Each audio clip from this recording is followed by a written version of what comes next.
addressing this thing. Okay. You said go live. All right. You said go live. Cait, did he not say go live? Yes. Go live. He said before you go live. And I'm like, wait, I just told you to go live. He was ready. We're live. All right. Well, either way, we are live, so let's get into it. This show, the primary focus of this show is going to be on the first qualifying stage of this many multi-tiered qualifying system for the games that's going to happen over the next couple of months, the Mayhem Classic that happened this past weekend. We are expecting to have at least one, maybe two athletes from the competition join us. And so whatever we're talking about, if the athletes come on, we're probably going to put a pin in that, take some time with them. We've asked them for 15 to 20 minutes in the midst of other things that, of course, they have to do and are doing. So we'll kind of pause whatever we're talking about when they show up to do that. And if you missed it yesterday, we did a show on the WFP qualifiers. And the day before that, I put up a post that got a lot of attention. I think there's around 100,000 views on it and a lot of comments, more comments than likes, by the way, in case you are wanting to remind me of that. And I think it's worthwhile. We kind of talked about this, the three of us, to just start off by saying a couple of things that puts in context what we're going to talk about. Because basically, we're going to celebrate the Mayhem Classic for being a really well-run, well-organized, well-programmed, and very, very well-competed event this past weekend. We want to celebrate those things. But I think it's important to first say, for me personally, is that that's how I feel. I really feel like this was a super successful weekend. And that post, I will own that there's maybe some verbiage that I could have selected to be a little bit more exacting in what I wanted to say. I mean, a couple people really honed in on one word of only programming squats instead of kind of thinking about the entirety of the message. But it was a little the thing. And of course, look, I know that it's Rich Froning. I know that he programmed that. And I didn't feel the need to call him by his name or anything like that, because it wasn't me attacking Rich or attacking the programming. What I was really trying to say in that message is, in this current environment that we're in, there are these groups of people, and I don't want to say it's just one group of people, but there's groups of people that are really quick to judge things just because they don't like what it is, not even necessarily giving it a chance to see what it could be. And then the same group of people, when something happens that their friends or someone they support or respect is going on, they don't even want to talk about it with much of a critical eye. And so I just thought that it was a little unusual the way that things have unfolded over the last, let's call them 3 competitions, starting with the WFP qualifier, which got a lot of criticism for one reason, which is there was no squatting in the programming. And we can, certainly talk about that later on. The interesting thing was the follow-up to that was the age group qualifiers, in which there was no squatting in the programming. And then someone who all of us respect tremendously and have a good relationship with, Adrian Conway, pointed out, following the criticism towards CrossFit's programming, that the lunge is in the family of the squat. And this has incited quite a bit of conversation and debate amongst some also educated people. I think Taylor and Bryson from Train Sentinel have been kind of at the forefront of pushing back on that for whatever reason. And then finally, we have the Mayhem Classic. And I was doing some, analysis and review of it like I do many competitions. And I just realized, I was like, dang, they squatted a lot in this competition. And so I reached out to a couple of people who consume more CrossFit media content than I do and said, has anyone talked about this? Because it became such a point of contention for these other 2 competitions that it was missing. And now when it's showing up, if we do want to categorize it as a lunge, as a squat, in 80% of the events, and leg fatigue in general is dominating the competition. And it's not so much about the fact that it's a squat. It's just about having a fair evaluation of the programming. And so I know that, anyway, so I just wanted to kind of set the stage by saying, by no means was that an attack at Rich. It was more of a commentary on the ecosystem that we live in, where there seems to be a lot of people who are, very quick to judge certain things and almost, I don't know if it's a fear or a resistance or something of not even talking about it on the other side. And I do think that it's, we got some, hey, Rodri, we did pull up some comments that I thought are actually quite valuable comments that came out of this. So I don't know if you want to pull any of them up, Patrick. Yeah, I'll pull a couple of, but I will say, I know you brought up the whole, like, there are certain people who, didn't comment on it that, and I will actually maybe, I won't, I guess, defend those people. I mean, you immediately put that out, and whereas those people, they have different platforms, maybe it's scheduled. I mean, we don't know. I mean, Taylor or whoever puts out programming, I haven't had a chance to get with the programming. This morning they had JR and John on. They might have had. I don't know. I haven't watched them yet, but So I mean, I guess that's my defense of them. It's like, you were the first to come out, but maybe they would have. I don't know. I mean, I'm just kind of basing that on assumption. Like, you were kind of maybe assuming that because they're friends with Rich or like Rich or whatever, they obviously went to Mayhem, had a great time at Mayhem, that they won't be critical. I don't know if that's true or not, because we haven't seen it. So that's kind of like my counterpoint, Brian, I guess, speaking for them. No, and that's totally fair. And I also think it's a fair comment to say, for the majority of the existence of CrossFit, it's been taboo to say anything contrary to the leaders of CrossFit. If you spoke negatively against Greg when he was there, everybody knows what happened. If you speak negatively about Dave, you get attacked for it. These are humans. These are people that make mistakes, that have opportunities to improve, that can learn from them. In some cases they have, in other cases they haven't. And we're living in this world right now where there are some very critical voices but they're very selective of when they're critical. And I thought that more than anything, this was a good opportunity to have. Someone said it in the conversation, Scotty something or other in the comments. This actually is a great opportunity to have an insightful conversation about programming and about the value of a squad, and maybe there's an educational purpose to it. So anyway. Rambler, what's your experience on programming? Who did you reach out to? I mean, just, you do actually have some programming experience, and actually you have programming experience with Taylor and JR, of all people. So, I mean, this is fine. Yeah, I'm happy to talk about my programming experience. I've been coaching since 2010 in different capacities and affiliates since 2015. I did full 18 months of OPEX programming, where I had about 24 different clients that I was programming for on a daily basis. I've coached in affiliates and programmed for affiliates for 4 to 5 years. I've taken the level 1 twice. I've read through the manuscript of it many, many times. And I've programmed for some competitions as well, and been consultant on other competitions, high-level competitions that you guys would be familiar with. So pretty extensive, I would say. But we had promised you that we would have some guests and that we would put a pin in any conversations we were having. And so we do have our first guest who's just logged in, and it's none other than the champ this past weekend. What's up, Austin? Oh, hold on. No problem. Take your time. Disconnected. They seem to not be. Can you hear me now? Yeah, we can hear you. What's up? Where are you off to? You left Tennessee pretty quick, from what I heard. We are at CrossFit Canvas. And that's in beautiful gym, Boise, Idaho. Right outside of Boise. Nice. Have you been to Idaho before? No, first time. Idaho was, I think, the second to last state of the 50 states that I went to, and I think it is one of the kind of hidden gems in the country that doesn't get talked about too often, but has some really cool spots. No, it's really nice. We just went for a little walk this morning to get a little view in. It's beautiful out here. The last state I went to was North Dakota, and I didn't have as many positive things to say about North Dakota as I do Idaho. Yeah, no, Idaho's really nice. Well, we know that we only have you for, kind of a limited amount of time, and you got a lot of stuff going on. But look, let's just kind of get straight to it. There's been a lot of talk this year about your kind of emergence on the scene, your potential. And you had obviously a really strong performance in Miami, and you backed that up with a win here in Mayhem. I'm just kind of curious more than anything to get your assessment of how you're feeling, about the progression of your training and competitiveness against some of the top guys in the sport right now.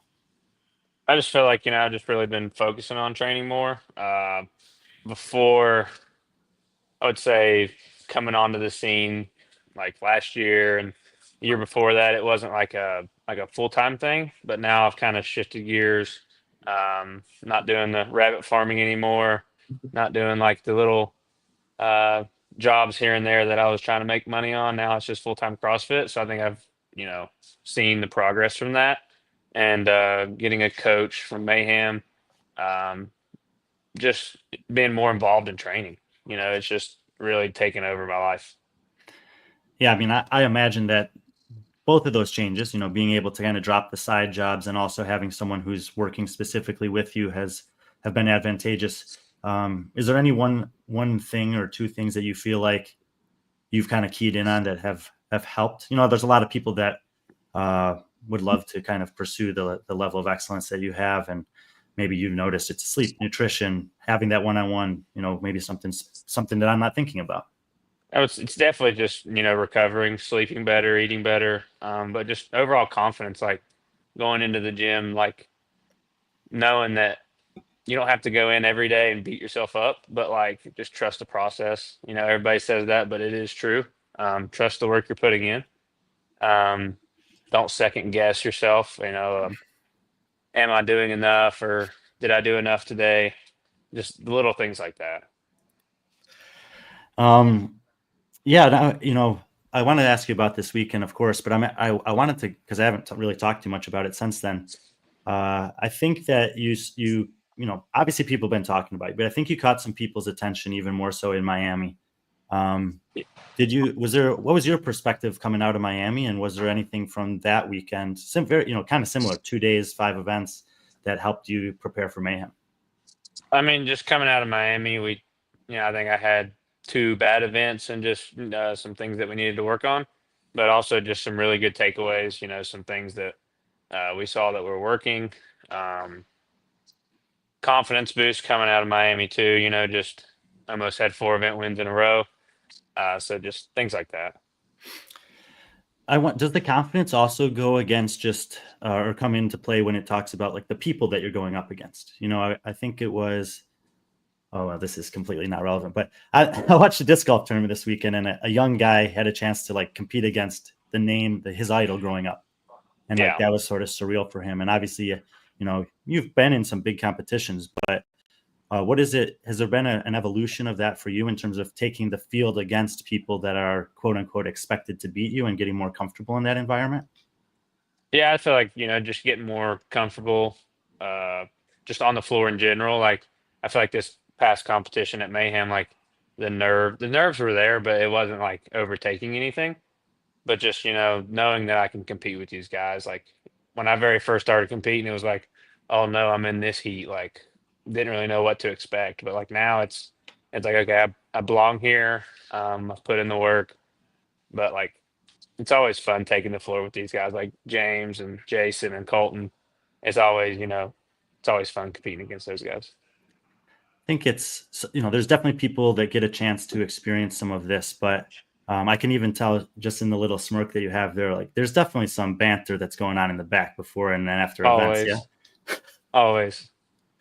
And do you feel like you've been kind of welcomed and integrated into that group now? Yeah, somewhat. I mean, whether that's, forced or just, naturally, but, just there's always going to be trash talk in the back. And then like, even after the events and whatnot, I think it was one of the ones that Jason was saying, he was like, hey, I can't wait to kick your ass at the games. And then I just kind of looked at him and was like, hey man, gotta make it there first, It's just the little things like that. Just it's fun. Cait, do you want to ask Austin anything? I don't want to just dominate the conversation here. You're fine. What does from now into the CrossFit Games look like you in terms of your season? I mean, main focus is going to be training for the CrossFit Games. Put in long training camp for that. The next 2-3 weeks, maybe taking it easy, letting the body recover mentally, physically. We have some WFP things coming up. I'm going to try to do my best in those. But main focus is CrossFit Games. Yeah, I wanted to ask you about that because you were kind of the late addition to the WFP field. I think pretty much because Saxon pulled out. It felt to me like you ended up getting that invite. Was that a unexpected surprise in January, February? Yeah, it was definitely unexpected, but was really excited to join that. I was planning on doing the Challenger series anyway, so being able to skip that and get a signed card was nice. Yeah, I thought it was. I mean, to me, the performances that you'd done in the previous competitions last year certainly put your name in the ring, and I thought it was cool. Not just you, but some of the other women that got some invites following Wodapalooza, that they were kind of paying attention to that. Yeah. PC. Yeah. So obviously, Mayhem. When you talk about Mayhem, you can't obviously starts with Rich. But it seems like since Rich started Mayhem and programming for competitive athletes to kind of follow in his footsteps, there's always kind of been like, someone kind of being a flag bearer. I mean, I think most of recently be someone like Roman. And now, in a very short span, you've kind of taken that. I mean, not taken away from Roman, but you're kind of becoming the face of Mayhem. Are you comfortable with that? And also, I mean, how do your other athletes that you see? I mean, because you spend quite a few training days at Cookville. I mean, is there any animosity of that, or is it just respect and love throughout the camp?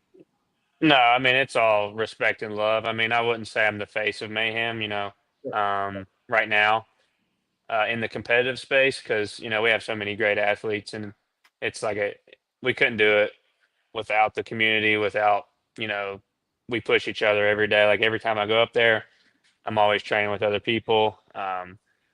But being first one to qualify, you do feel like you are representing Mayhem, and I'm just going to do that to the best of my ability. And part of the 4 components, I guess I remember the first time I went to Mayhem and Rich told me, he's like, yeah, we're all about faith, family, fitness, and service.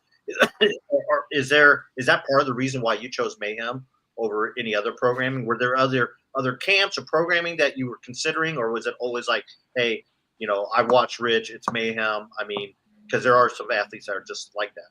Yeah, I was definitely drawn towards Mayhem. Just being a fan of Rich growing up, loved watching him compete. Just being the man he is, definitely drawn me to Mayhem. But like the faith, family, fitness, service was something that I aligned with, so I felt like it was just the right move. I want to ask you a little bit about the competition itself.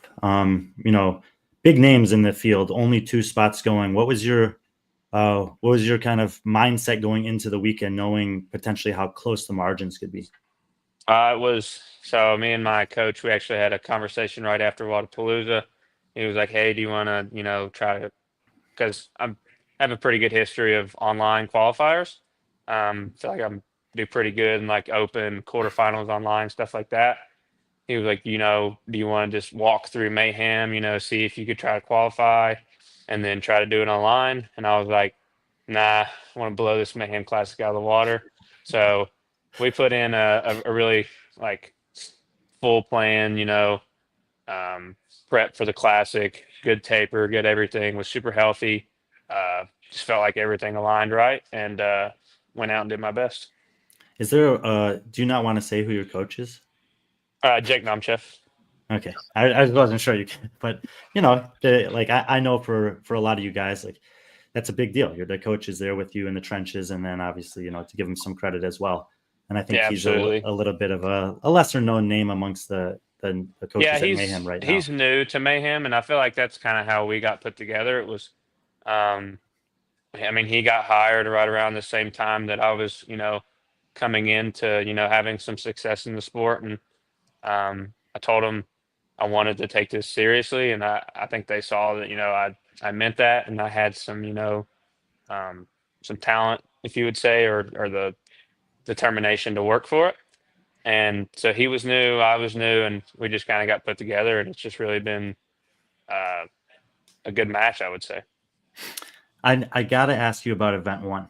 I mean, first of all, your running is insanely good. And I just need to commend you for that. But what was that like round after round, building that lead and like glancing over and Colton just refusing to go away? Man, Colton has some of the fastest squats I've ever seen in my life. He was really hunting me down there at the end, but I knew like I knew I was probably going to gap everybody on the run just after the second round. Coming off those squats, I was like, well, I feel a little bit better than I thought I would actually. So I knew I had to make up run, gapping on the run, just because Colton was squatting so fast, man. But is that a stressful workout, or a fun workout, or both? Like when you're in it. Yeah, it was definitely stressful. I mean, I feel like that being the first workout added some stress to it, but man, that was one of the harder workouts of the weekend for sure. Day one, I mean, went pretty well. Obviously, had Isabel after that, and then you end the day tied on points with Colton, sitting in what I'd imagine is a position that you were feeling pretty good about. Yeah, event 3 coming into the second day. Oh, coming into the second day, yeah. I knew event 3 was coming up. Was really looking forward to that one. Just like from the training that we've been doing, a lot of volume with rope climbs, just being somewhat naturally good at thrusters was a good workout coming up. Naturally good at thrusters. Did you see the stat that Franlang Analytics put out about your thruster resume? Yeah, I saw that. It was pretty cool.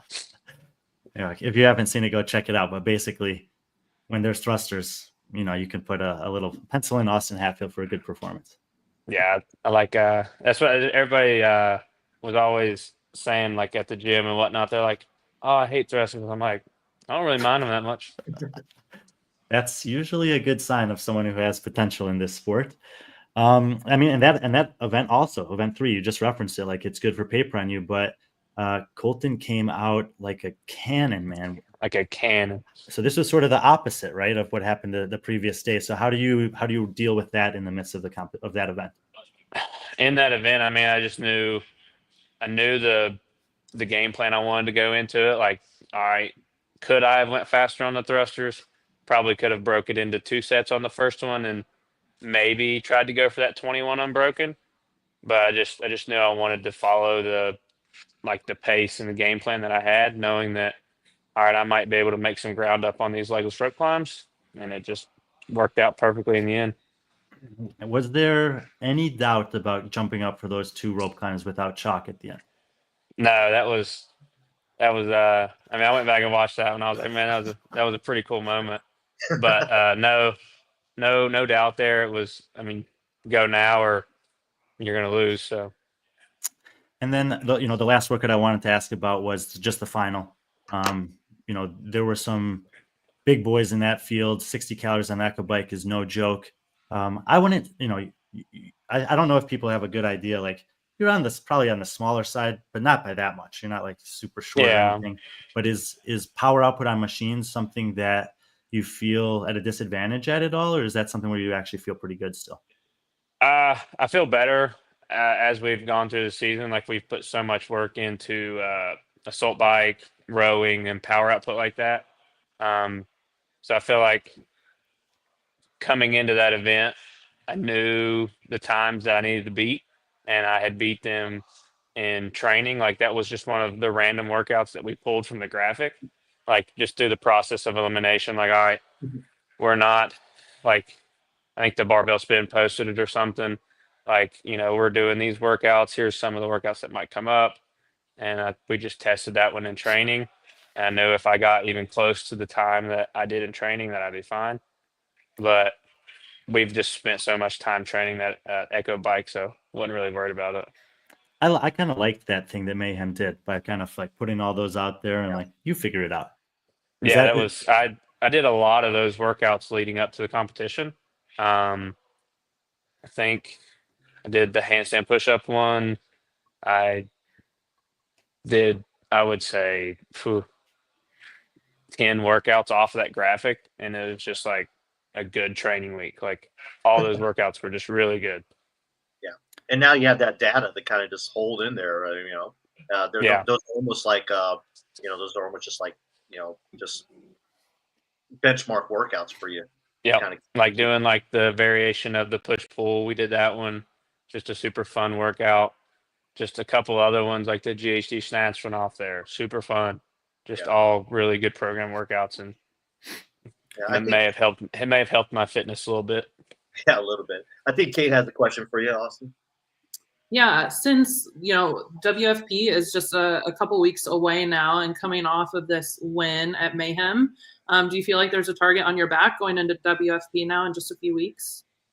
No, not necessarily. I mean, also just knowing that I'm not going in fully peaked for especially this first WFP. Main focus will be the CrossFit Games, but just expectations I have on myself. Like I don't like losing. So I'm not saying I'm gonna go in expecting to lose, but the fitness will still be there. So I'm just gonna go in and perform as best I can. It's also, it's just a different competition, right? Because that, like, as a signed athlete with them, the competition is actually three of competition weekends long. And it's really, they're looking for the person who's the best across all 3 weekends, which is sort of the total opposite of what the game season has always been. Like you have Yeah, to be absolutely. the best right now. Otherwise that's it. So Mhm. have you kind of tapped into that as the reality for that compared to the stage by stage that the game season is? Now that you just mentioned it, it actually first time I thought about that. You know, Well, there you go. You can actually lose in Indianapolis and still win by the end of the year. So that is nice. Yeah. And I don't think there's a target on his back. I don't know if you saw that first event. He's got a giant tattoo, the Mayhem logo on his back. So I thought that was really cool. It was really cool seeing all the Mayhem athletes. Like I noticed that Nina had like a smaller version of that. I guess she didn't want to go for the whole back rack. Yeah. I always find that cool, especially. I mean, I know like a bunch of the Krieger athletes in Oslo, they have a tendency to do that as well. And I just think it shows like that bonding and everything else. Austin, we won't keep you too long here. I know you got a busy day, and Jared's probably going to be like sending me text messages. But I did have a couple of questions from fans in the chat. Is execution still a weakness for him now, and how is he working on it? I feel like I've had that. Everybody's saying my execution was bad back in the day. I just feel like that comes with inexperience. Just I was like first competition was 2023, and like going throughout these competitions was just getting more comfortable, um, learning the flow, like advancing barbells, advancing to the next movement, just things like that you pick up and learn. Just feel like those weren't things that I was necessarily comfortable with at first, but I feel like now it's just almost coming to just second nature. Yeah. And then T-Bird, how was your recovery after the first event? Hopper said he never really recovered from that going into event 2. I felt really good. I mean, that was also, you kind of feed off those things. Like being at like in the back, Mayhem's not like that big in the back. So, you're really close with these guys and you can just kind of see like who's fine and kind of like who was struggling a little bit. And, just watching some of these guys and hearing like that they're wrecked and whatnot. And then I'm sitting over there like, I don't feel that bad. And, you're just kind of like, this should be good. That's awesome. I got one question about the guys in the back. Does Colton ever show any signs of weakness? No, he's kind of just like poker face the whole weekend. That's how he presents himself and advertises it, and I think he's won a lot of fans that way. But I have seen the same, that like that's genuinely just how he is. Yeah. I think the only time I ever saw him smile was when he was saying, I think we were getting the interview together or whatever, and he was saying it was a short guy workouts, and then they were saying it was tall guy workouts before, and I think he got a little kick out of that one. Well, I would say it's fit guy workouts. Like, you had to be fit, and there's no question about it that you two guys are fit, very, very fit. Yeah, and speaking of Colton, this guy Slater says, would you ever team at Wadapalooza with Colton and Jay Crouch? We actually, I think it was 2023, me, Colton, planned on being on a team. I think it was going to be like Scott Tetlow. But it just never worked out. And that was like, I was just trying to get more experience, really trying to just, grow in the individual field. So I just, mainly on my part, I was like, I just want to focus on individuals right now and just build this, experience. Well, it was a hell of a weekend. I would say a hell of a start to the live competition, at least for you this season. And yeah, I mean, if you're a fan of Austin's, you're going to get another chance to see him in a month in Indianapolis. But good luck with everything in the meantime, and congratulations on the win. Thank you, guys. Appreciate you having me on. Tell Jared we said hello, and also don't forget to bring your Pat McAfee jersey, West Virginia jersey, Indy. That's right. All right. Take Thank care, you, guys. Bye. Bye. So we'll keep it going. Hey, Abby, how are you? Hey, how are you? Thank you for really having good. me. Yeah, we had Austin. He was out in Idaho. Where are you at right now? I'm back home. I'm in San Antonio. It's so crazy to me always to think about, like, everyone gathers for the events and everyone goes back where they came from or somewhere else. And it's a really quick flip of the switch. Yeah, that's the thing. Like, so many of these people I know, but it's only through, obviously it's through competing, right? Like, we travel from all over the world to see each other. And then we're like, hey, all right. And then once the competition starts, we're competing. And then by the end of it, then we're like all buddy again, and then we go back home, go our separate ways. Well, yeah, it's like that for us on the on the kind of the backside, the media, the judges, and all these different groups of people. It's pretty cool, and it's like in some ways it feels like family reunions that just like pop up all over the place, and you get to just check in with people and see where they're at. But obviously for you guys, you're also coming there with like some pretty specific purposes, and I think you put up, I don't know if it was yesterday or today, you put a post up that kind of said you came in and you weren't exactly sure how it would go, so I just was curious of, like, where was your mindset leading into this, first opportunity to qualify for the games this year? So obviously it's not normal semifinal time, that's usually at least a month later or more.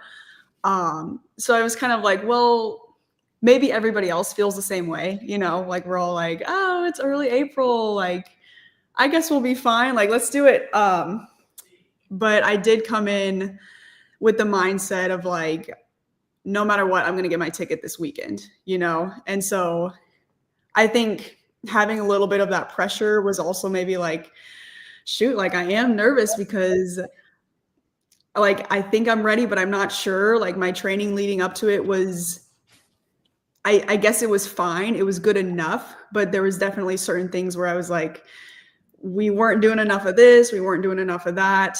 Cause it's just, maybe you do that a little bit later, but I was like, it's going to work out and I'm going to get my ticket. So I had said this, and I don't, you can always tell me I'm wrong, by the way, but I feel like you've had these little ups and downs over the last 12 months where, like, obviously the West Coast semifinal was a huge high. The games is kind of a weird week for so many different reasons. So it's hard to assess maybe competitive performance. Then you have the Wadapalooza, which was, it's kind of just like nothing great, nothing terrible. And then you back it up with this. Is that like a fair assessment, at least from competition, of how your year has been? Yeah. I feel like kind of everybody in this sport, you have to just kind of, you're never going to be, you got to ride the wave. Yeah. Like, sometimes you're up, sometimes you're down. We saw that this weekend with some athletes, like, there might've been some surprises for sure on both the men's and women's fields. But I feel like there's definitely certain athletes who they're like, when it really matters, they'll make it happen. And then if they let a little bit something slide, where they think it doesn't, then that's enough to let them go. Like, for example, at this competition, if you start thinking like, oh, okay, well, we have this many opportunities to make it, that'll mess with you a little bit. And you start thinking, well, I want to do well this weekend, but it's okay if I don't, And so, like, I went in and I was like, I said this so many times. I'm like, I am not doing the online semifinal because that's the next thing. And obviously, if you don't qualify this time, it would be stupid not to do it because they take 11 and you just never know. But I was just like, I'm not doing it. I refuse to do it. So I have to make it this weekend. And that was just like my mindset pretty much. So you sort of put the similar pressure on that you would for West Coast Classic last year. Like, this is my one shot kind of thing. One shot, only option. I'm not like if it was in a different order, that could have changed. Like if we had this and then maybe TFX was the next thing, that could have altered my mindset a little bit. But because the next option was the online, I was like, no. So we're going at Mayhem. Well, let's, I mean, look, one other thing I wanted to ask you about before we talk about the competition a little bit more specifically. My perception right now of the women's field is that it's wide open. Like there's so many women that have these opportunities. Do you see it similarly? Yeah, definitely, with just like certain people being out, and I mean, there's some unknown. You kind of don't know where some people are at mentally. I would definitely agree. Yeah, it's wide open for sure. And you know, if you just were to look back at the last 12 months, you'll see a lot of different names making podiums at big events. A lot of, you know, quote unquote big names not really even being in contention at podium and other events. But it sounds to me, I'm kind of reading between the lines here, that while you're aware of that, you're pretty singularly focused on what you are doing and what you're showing up to do. Yeah, I would say so. And it's different this year, obviously, with the way to go on. But I mean, it's only 30 athletes, which is huge. And the fact that, like, for instance, me and Fee are in, but like Fee was somebody who didn't go last year. And so not only is it less athletes, but that's already a spot from somebody who might have gone last year that, you know, so. Yeah, I think the field's going to look quite different this year. And there's always turnover. But like if the same percentages turns over when the field is smaller, that means that there's more sort of new blood in the field. And also some big names that won't be there for injury or personal choices or otherwise. So I don't know. I think that I kind of say all that to say I see a lot of potential for you this season. And that's obviously on the back end of qualifying. But the job wasn't done when you showed up in Cookeville. And, you know, the format of the competition, 2 days, 5 events, pretty tight windows for competing. So the turnaround in between events is pretty demanding. But let's just talk about day one. I mean, you come out with a pretty gnarly opening event. Were you pleased with your performance on the first event? I was super excited for that one. I think we all knew that it was just going to be dirty. Like that event was going to just make you hurt, and it was going to hurt everybody. It was definitely just going to set the tone for the weekend. And some people did not recover from that first event. They just didn't. And you could really see it as the weekend went on. Yeah, I think for me, the burpee box get-overs, that was a movement that I was like, oh, I'm going to do great on these. I'm going to crush them. And then after like 2 reps, I'm like crawling over the box every single rep. And I'm like, no, we're just going to get through this. And I kept thinking I'm going to kick my judge because he was standing so close. And I wanted to tell him to move. I wanted to yell at my coach to throw water on me. Like there was just so much happening, but we got through it and we moved on. So it's, would you consider yourself a historian of the sport? No, probably not. I was just asking because when listening to you say that, and obviously knowing that Rich wrote these workouts, I remember, I think it was 2013, it might have been 2014, that he said something along the lines of, you know, by the time you get to the games, everyone is fit. It's really what's going on up here that makes the difference. And it sounds like in this workout in particular, that was the case for you. Like you knew it was going to be a hard workout. It was hard, but you had to, you know, everyone's going to have to do it. And you seemed like you're able to tap into some kind of mental cues or mental strength to kind of get through that anyway. Yes, that definitely would describe that workout, because it's not like, I mean, it's kind of just hard from the beginning. You know, round 1, everybody can get through. It's 2 and 3 where it's like, all right, we're just going to suffer through this. Like, nothing about it is going to be easy. You know, you got the bag. Nobody's going to drop the bag. You know, once you pick it up, you're not going to be done until you move on. Yeah, those are kind of my favorite type of workouts. The ones where it's not even like, yeah, it's fitness, but it's more just like having like those little cues or something where you just have to force yourself to keep going. I wanted you to say it's not, it's fitness, but it's also suffering. Yeah, like it's more just suffering. Like, and yeah, obviously the fittest person at those work, I mean, they still win or whatever, but it's very, it's just a different, it's more just a grind, you know, you're just grinding from beginning to end. And it's, I don't know, I think that's what makes it fun. And having to start out with that and then recover to keep going. I don't know. I think it makes the competition really cool. Looking at that first workout, and you brought up TFX earlier. That first workout reminded me of a TFX type of workout. You know, just like, I mean, and you know, just seeing you do, you know, well in that, it's like, oh, no surprise. Especially, I mean, that weekend kind of remind me of like a TFX type of like a competition where you had some type of running, grinding event, and then you kind of go into some, you know, skill work and some strength work. So I mean, and that's very similar to like, I mean, TFX is one of the first competitions that you've done and that you've kind of remained loyal to. I mean, that was one of the first things that came to mind on that first event and watching you compete in that. I was like, man, this reminds me of TFX. Yeah, I would say so. The first event, the second event, a few of them for sure. I think just the way everything was. So, I mean, we were like, man, we're doing this competition in like 36 hours. Like it was all like, once we're going, you know, there was no big break between everything. Like you walk off the floor, you go to the back and you're like, okay, we have an hour until we're going to get called.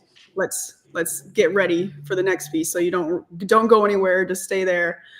But yeah, they definitely do workouts kind of like that at TFX for sure. So that's why, like, if anything did happen and my next option was TFX, I would feel pretty good about it, I would say. Definitely a veteran there. You mentioned this, you know, the quick turnaround. The second event was Heavy Isabel. I don't want to misspeak it. Did you do all power snatches for that? I did, and that was the plan no matter what. I would have, even if it got really ugly, I would have dropped to the middle splits. Like I was not going to squat on those. And I mean, look, it's always great to have a great performance on an event. Were you coming into that thinking I should win this workout? You know, there was a couple girls who I thought were going to do better than they did, pretty much. And then I saw they weren't. And so I was like, I knew for sure I could do the workout in sub 4. And that's kind of the way it went. Everybody was so tired from the first event going into Isabel. Like you could just see on their faces when we're warming up, like they were whooped. And so I was like, all right, I feel like I kind of have to win this workout. So let's go do it.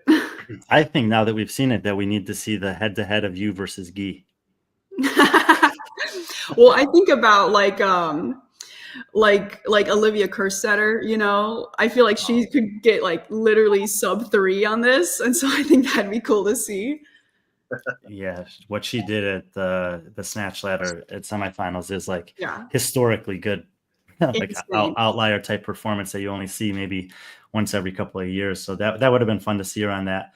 How are you feeling after the end of day one, you know, compared to maybe what you were expecting and with the kind of quick turnaround that you knew you had? I mean, feeling good. I feel like everybody going into this comp was expecting 6 events. And so we were totally like, okay, it's going to be 3 and 3. And then once we found out that the heats were going to have no more than 5 people for event 2, we were like, oh man, okay, then that's not even going to be done till almost 8 p.m. And that's when we're done. So we're just doing 2 events the first day. Like that sounded kind of crazy. But then once we finished, I was like, you know what? Yeah, I'm okay with going home and resting before we come back for day 2. So it kind of felt right. And then, you know, you come back to start the day. It's 3 events in a pretty tight time frame, and you end up having your worst performance of the weekend on the very first event. And would you say that was expected? Like you know, knowing yourself and seeing the 5 events that you had? Kind of not necessarily. I knew I was gonna need to just like get scrappy on the thrusters.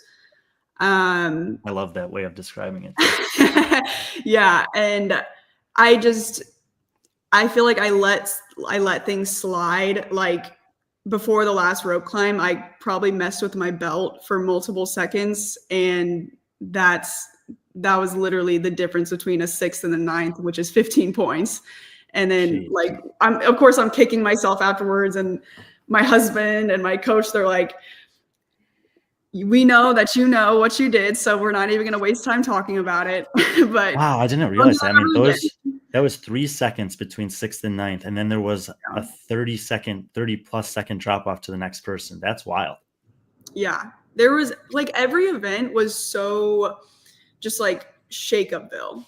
Like I don't think we were expecting that, but I do think each event was pretty different from the next, that there were just people all over the place.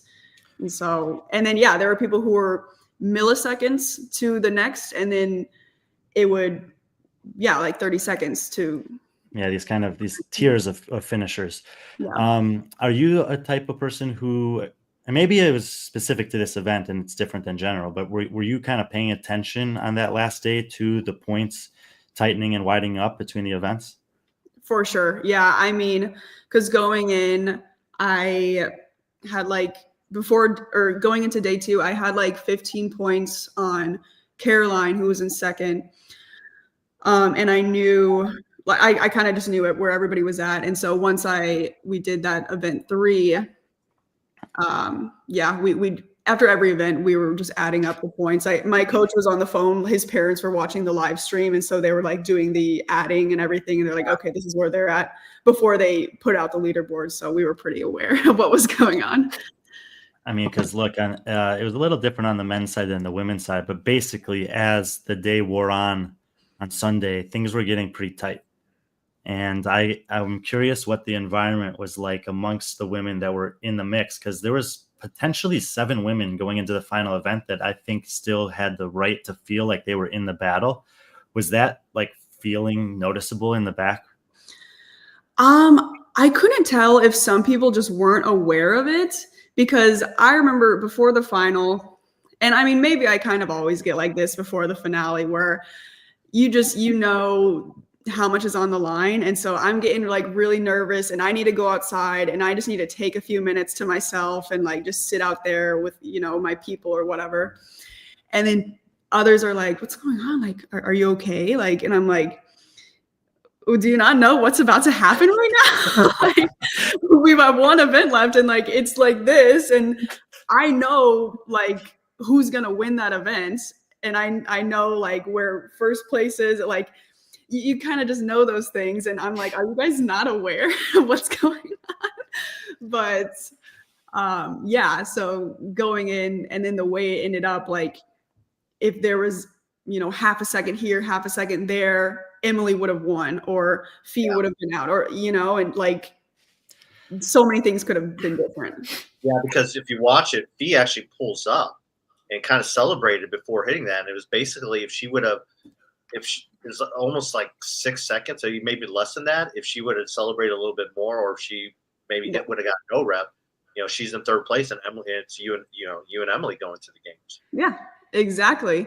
Because I know, like talking to Emily, like she was at that point where she was just she did everything she could. I mean, she was getting first places, she got a 2nd place.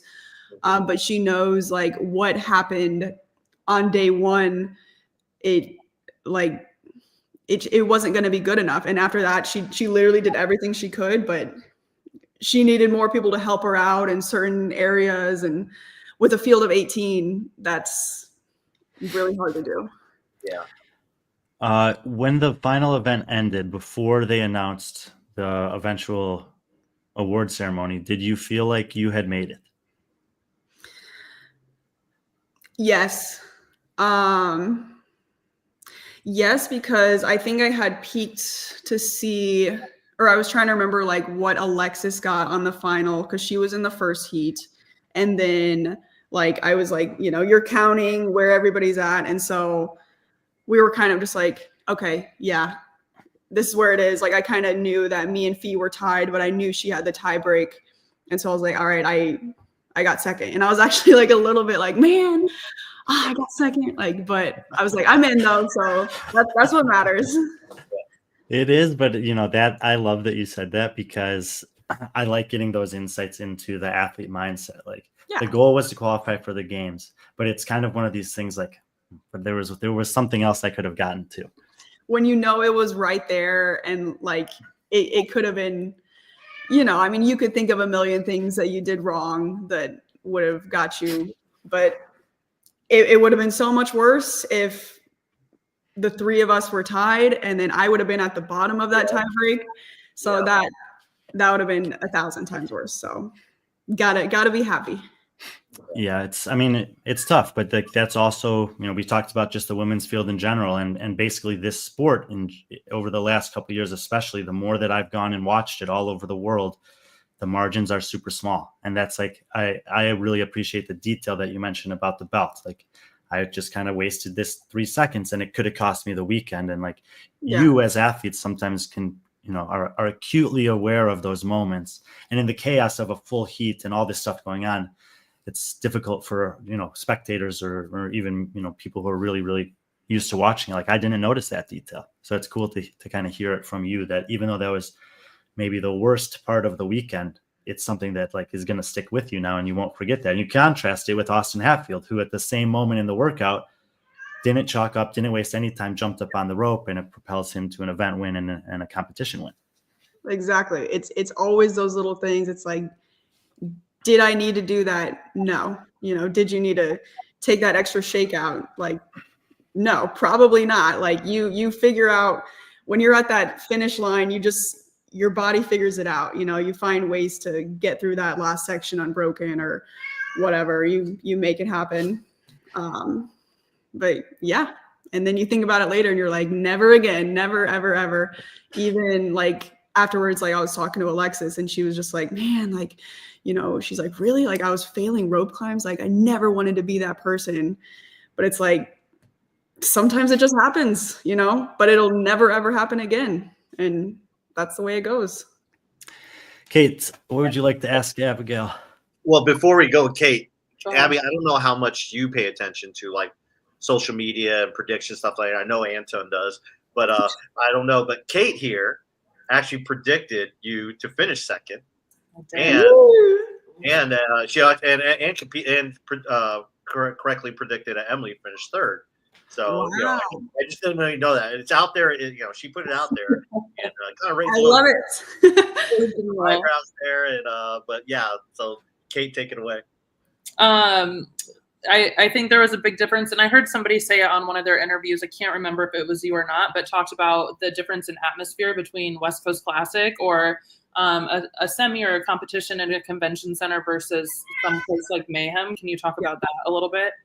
Yeah, like, so before the competition, we're sitting there warming up and I'm just like, oh man, okay, I need to get serious because this is like a serious event. We're fighting for game spots, but it keeps feeling like a local comp because we're at the gym. Obviously it's a huge gym, but it's still a gym and there's not a ton of us competing. There's not a ton of spectators. Like, it feels like a lot because it's a packed house out there, but the way they're just like stacked up against each other instead of in the stadium seating, it's just, you kind of forget. You're like, oh wait, no, okay, this is a serious thing. And then obviously once you get started, then just the atmosphere is insane and they all brought the energy. Everybody just seemed super just locked in on whatever role they had, whether they were a judge or a media person, volunteer, escorting us. But it felt like everybody involved was just like super serious and passionate about the event and wanting to see it be successful, which was really cool. I think Haley had said the same thing in one of her interviews as well. Like, she was like, oh, I feel like I'm just hanging out with my friends and throwing down on a weekend, but like, we actually should probably take this serious. Do you think that took the pressure off a little bit? Or like, do you think it was a negative thing? I think for some people, because there was definitely more of a group who were like, we are here to get our games ticket. And then there were some who were like, we're just here because, you know, to have fun. We might not get our ticket this weekend. That's okay. I'm sorry. My cats are like going crazy right now.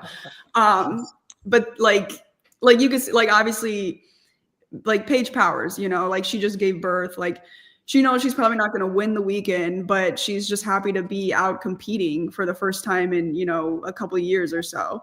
And there were some people with that mindset. And so it was nice to kind of go back and forth, because obviously you're back there talking to everybody, because some people were like very just like chill and like, we're just having fun. And then you could steer more clear of the people who were super like, you know, serious and needed to just be in their knowing and in their right mindset. And so it was almost like, it was like a breath of fresh air, you know, because then you could just be like, okay, we're just here. Like, let's talk about something else. And then you're like, okay, let's go warm up, you know? There were some athletes that traveled a really long way to compete in a pretty short competition. Did you get a chance to talk to any of them? Yeah, I first saw Manon at the gym that we were working out at. And so we didn't talk a ton, but we caught up a little bit. Obviously, like, she had a super big travel, super long flight, and, you know, she's there like just taking herself to the gym. And so we're like, well, let's kind of, you know, if we can help her out a little bit, because I couldn't imagine, you know, not having my coach and my husband there with me, like, because, you know, I feel like I need them there, you know, for my support. I talked to Claudia for a bit, you know, to see, because she had a really great week and she did awesome. And she said she's got French Throwdown, which is the same weekend as WFP, which I totally forgot about. So I don't know if that'll be better if it's the same weekend. There may not be some people there, so the path might be a little easier. Yeah. So she said she's really gunning for that. But yeah, pretty much everybody I talked to is like, the online, like, oh, I don't want to do it. It just seems like a drag. But yeah. Well, that's something that you won't have to worry about. No, sir. I refused. I said, I'm not doing it. You mentioned the WFP. You did do the qualifier. I don't think that you ended up in the position you were hoping for that. Is it still something that you're considering doing, though? No. I jumped. They released those workouts on like a Wednesday, and then I was like, I don't know if I want to do it. I think by like that Friday, I was like, you know what? I'll sign up. I'll do the workouts. But the whole time, I just was like, I feel like on a qualifier where they're taking top 10 and a lot of people are gunning for it, you have to really, really want to do it.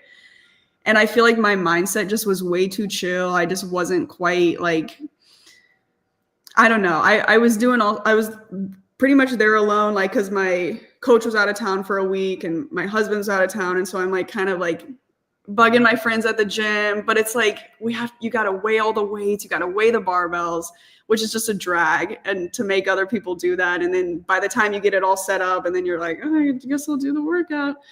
And then I did them, and I was like, you know, I know those scores were definitely not good enough, but I don't want to say I didn't care. I wasn't sure how worth it was to like really try and like do them again and like get a score that's going to work, because I'm like, well, Mayhem is like next week and there's other things to worry about. And I'm like, I don't know. Cause I was also a little bitter because like they didn't sign me, and I was like, I don't want to do this, but I don't know. Yeah. They sent me my challenger thing, and then I'm like, I don't even know. And I mean, look, this year, you know, athletes have to kind of navigate a totally different landscape when it comes to competition. And I don't think that there's a right answer for that. You know, everyone's going to have different kind of things that line up, and it might not be what you expected or what someone expects to happen. And so if you're going to pass up on that one, will there be any competitions for you before the games? So I'm technically still signed up for NorCal. I feel like if I were to do one, it might be that one, just because it's kind of good timing, whenever it is in June. Because I don't know if not competing from here to the games is really the move. It might be good to go do something just to like stay fresh with it. So possibly might do NorCal, but we'll see. Yeah, that seems like it's kind of in the middle, right? Where you could do like a decent amount of a training block, hit that one, and then still have a good amount of time prior to the games. Yeah. I already talked to the people at TFX saying like I would like to give that spot to somebody else. I think we're still gonna go and be there, just won't be competing. Oh, that's cool. I mean, I like that too. You can go and support our friends potentially who are competing, or integrate, meet some people in the community. Yeah. Last thing I wanted to ask you about was the hair, because I mean, you did say a little bit about it on there, but is that actually what you were thinking when you dyed it, of Super Saiyan? I love it if it is, but Yes. Yeah. No, that is why. did you expect a GIF? Did you see the GIFs, the things that people did with it? Yeah, that was funny. No, I don't even me and my husband, we were just talking, we're like, that'd be kind of wild, or try because I had never dyed my hair before, and I was like, what if I just went crazy and did this, and we're like, yeah, Super Saiyan, and you'll get powers, because before Mayhem I was like, I don't know if I'm ready, are we doing the right stuff? But I was like, okay, if I do this, I'll get a boost and I'll be good. So do you foresee it sticking around for a while? Maybe not. I don't know. Part of me kind of just wants to cut all my hair off. So we'll see come August. Patrick or Cait, anything else before we let her go? No, it's just really cool because Brian talked. I mean, when we last spoke, we were in Birmingham. Me, you, and Anton were talking about the season and what it looked like. And I remember you guys asking me, and they're like, "You're supposed to know this type of stuff." Like, I have no idea. Here we are. Right. First final, and it's just you didn't know what you wanted to do then, and now you have your ticket punch, and you're kind of you're kind of in the same spot. I don't know what to do now with my hands or whatever, or my hair. But it's just really cool that to just see that progression. And also one thing, it's you're still relatively new to the sport. You picked it up really fast, and this is being your third time at the games. But it seems like this past year you kind of put yourself out there more. You were in Birmingham for Fit Fest. You got to meet Emily. I mean, and it seemed like you and Emily and Ariel got along really well there. And then that kind of turned into a Wodapalooza team. And then here you are, you're at Mayhem, and again, Emily's there. I mean, can you talk about since you came on as kind of that up and coming rookie, how these veterans, someone like Ariel and Emily, how they've kind of brought you in, and kind of how much that means to you? Yeah. Cause I feel that's a thing. You go and you have your rookie season, and unless you know everybody or train with them or whatever, you're kind of just hi, I'm here. And you're should I just go talk to the other rookies? Cause you're I'm not really with the in crowd or whatever. But yeah, I feel you keep doing your thing, you keep making it. And I mean, everybody's super friendly anyway. So, proximity, you're gonna eventually, things are gonna happen, Wodapalooza teams, you're gonna have to find ways to make those friendships, I guess. But yeah, and things like Fit Fest, because Fit Fest wasn't it wasn't a serious competition environment. You were there to just hang out and get to know each other and kick back. I mean, we spent hours just in the back room, just telling stories, and then by the time it's over, we're all just hanging out till late night and just having fun. That means 10 p.m. for athletes, by the way. Yeah.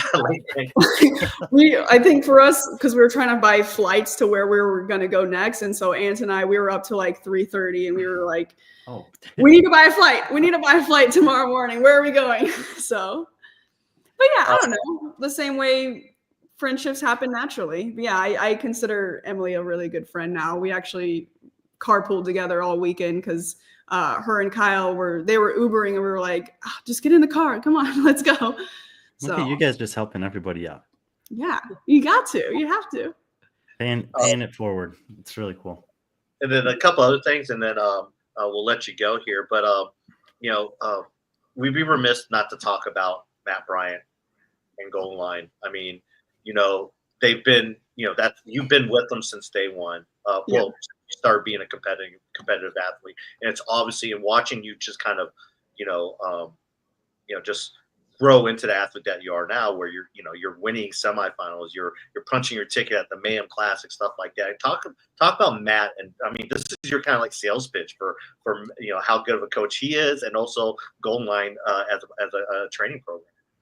Yeah, I feel like that's another thing that makes me think like this year is going to be something special, because so I met Matt in November of 22, and like when I met him, I was like, hey, like this upcoming season, this is going to be my rookie year at the games. Like I'm going to make the games this year.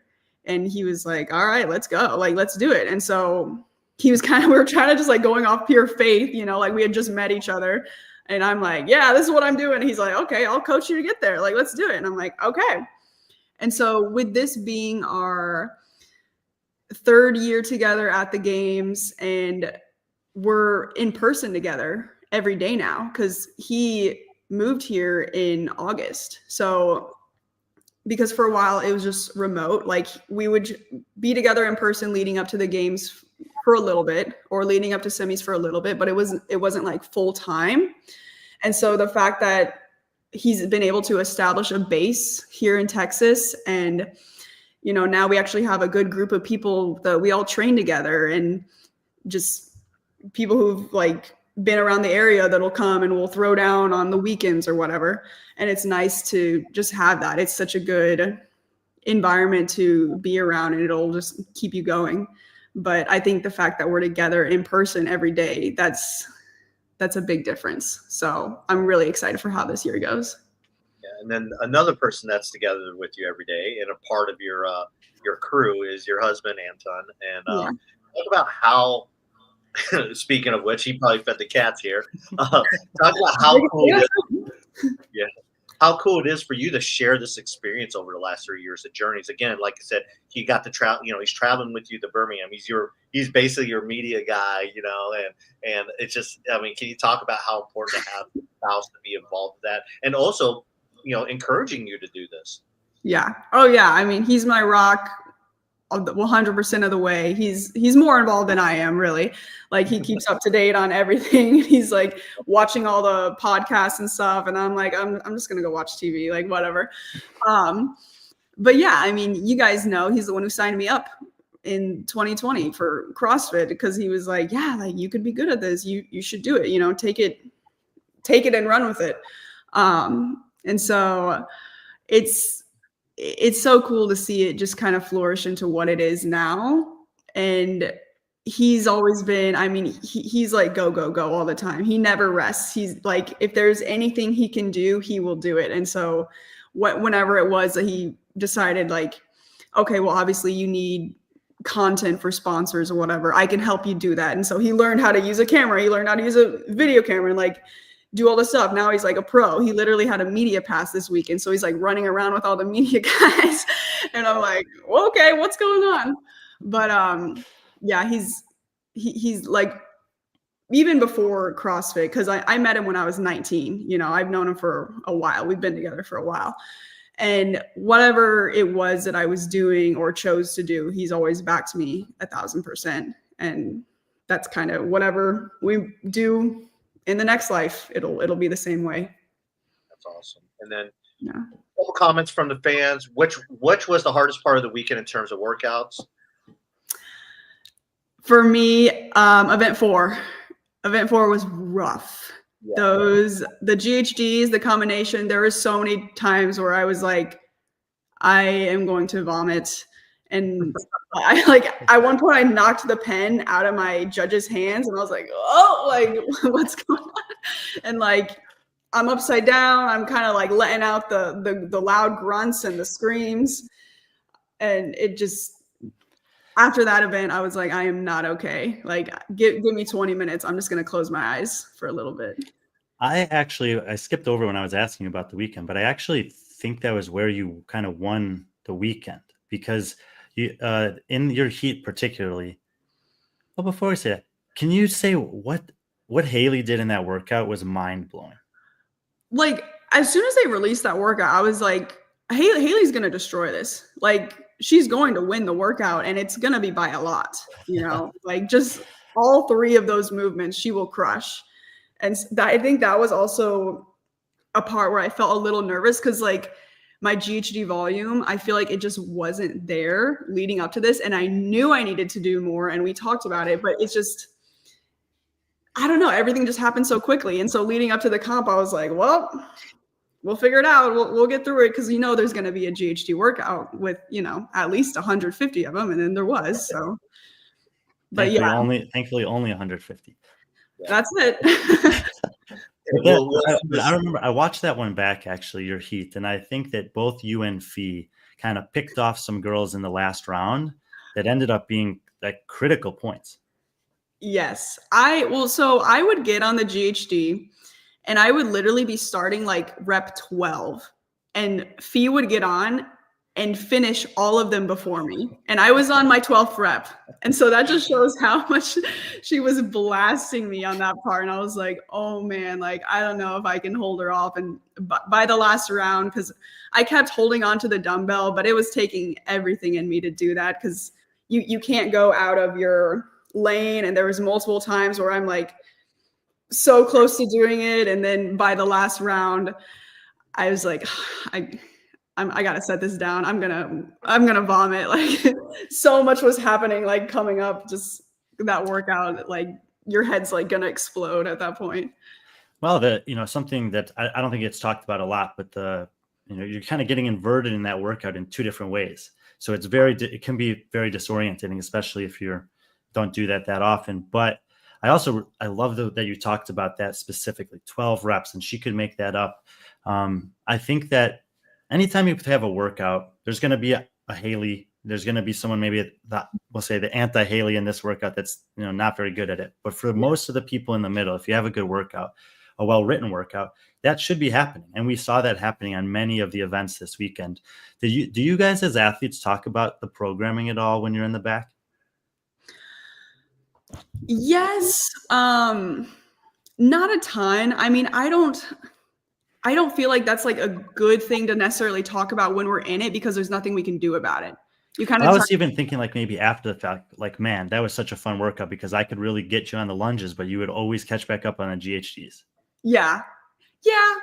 Sometimes it depends. Like obviously, like we're all like going to Haley and being like, oh dude, like you whooped all of us on that, or like if we were dying, then we're like, man, that sucked. Like, I don't know where my brain is at my ankles. Like, just, there's, my brain is at that definitely happens. Will you watch the coverage back, or have you already? Some parts, yes. 'Cause I want to go back and look at some of them, to just be, so you can learn from it. I feel like that's like one of the best ways to learn, like what you did wrong and stuff. Or you're seeing your movement, and obviously it feels a lot worse than it is, but then you look at yourself and you're like, oh, I was totally fine there. Like, should have picked up the dumbbell, should have picked up the whatever faster, and then it just kind of gives you like little reassurance, I guess, to be like, all right, next time let's try it a different way. Well, we asked you for like 20 minutes, and I think you gave us close to an hour here. Yeah, I'm sorry about that. No worries. Yeah. But that was, Patrick, go ahead and finish it up. Jeffrey, would you say and we'll kind of end it with Jeffrey, a fellow Texan. He judges down TFX, real good friend of the show, big fan of yours. Would you say for the most part you have had a meteoric rise in the sport? I feel like early on,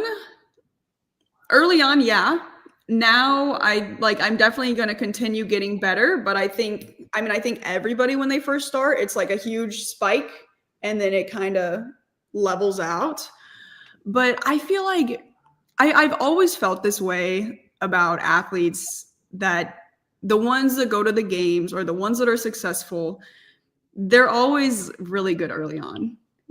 Like they're always going to be like naturally picking up on the skills. They maybe genetically they can get stronger quicker. Like I've always kind of felt like that. And I feel like if you come in and you're like, super, super off on certain things, it's going to kind of stick around with you. If that makes sense. If you're in that, there's going to be a different ceiling than someone who just adapts to those stimulus pretty early. For sure. I think that's definitely fair to say. I've noticed that as well. Oh, love you too. Perfect. I think perfect way to end it. Exactly. So you can get back to what you're doing. But this was great. I think that people will really appreciate hearing from you. Incredible start to the season, and obviously gives you a little bit of freedom for the next several months to do what's going to be best for you. And I think ultimately set you up for a really, really good competition in August. Hope so. Thank you so much for having me on. I appreciate it so much, Abby. And way to represent St. Louis, even though, we talked about it. Not, you spent a little bit of time there. So, me and Cait are from the St. Louis area. So, I got to ask which part, because I lived in O'Fallon for 10 years. Yes. I was on the east side, but I live in downtown St. Louis, and Cait was like Edwardsville area. But we don't claim St. Louis. You still got that same. You still got the St. Louis area code. Yeah. So I do. That's true. For life. Yes, love it. Appreciate it again, Abby, and enjoy your rest week. I guess and I then am. right back at it, and then either we'll see you soon, either at TFX or possibly the games, or yes, we'll have the games. Yeah, not possibly. You guys are going to TFX? Possibly. If we have to check the calendar. Nice. Well, I'll see you soon either way. Yep. Take care, Abby. Appreciate it. Thank you so much. Bye. Well, that was super cool. Both huge thanks to both Austin and Abby. In addition to a great weekend, really nice to be able to hear from them, get some different perspective. Took a little bit longer than we expected with the athletes. If you missed it at the start of the show, though, we do want to dive into the overall programming and leaderboard a little bit. And if you couldn't tell from the conversations we had with them, pretty dynamic weekend, pretty fun weekend, very competitive weekend, and some really fun workouts and impressive performances. PC, let's just go to the leaderboards, I think. Okay. Let me pull it up. I had something else all lined up, but all right. Leaderboard. Yeah, we can skip past that stuff. I'm in a different mood now. Yeah. Good. So, So you heard Abigail mention most of the women that are on the page here. So we got, if you're not aware, the top two spots went to the games or qualified to the games, Fee and Abigail. If you want to hear from Fee, I think she did an interview with Dave and with Sevon, so there's certainly some opportunities to catch up with her. We just obviously had a chance to talk to Abby. And then you see Emily Rolfe and Claudia Gluck, Mana Nangoniz and Alexis Raptis. They're kind of rounding out the top six. Abby mentioned all of them at one point or another there. But Cait, we had sort of talked about it last week prior to this, that we felt like maybe there were 7 women that would have like a chance to make the games, but pretty much we were all looking at Alexis as the favorite here. And this is actually the 6th, I think the highest she was kind of ever on the leaderboard over the course of the weekend. Any thoughts about that? I think last week I had said that was like the easy option to choose as a winner, and definitely did not play out that way this weekend. I was really surprised. I think she had a better day too than her first day. But I think a lot of people had her at the top of the leaderboard going into the weekends.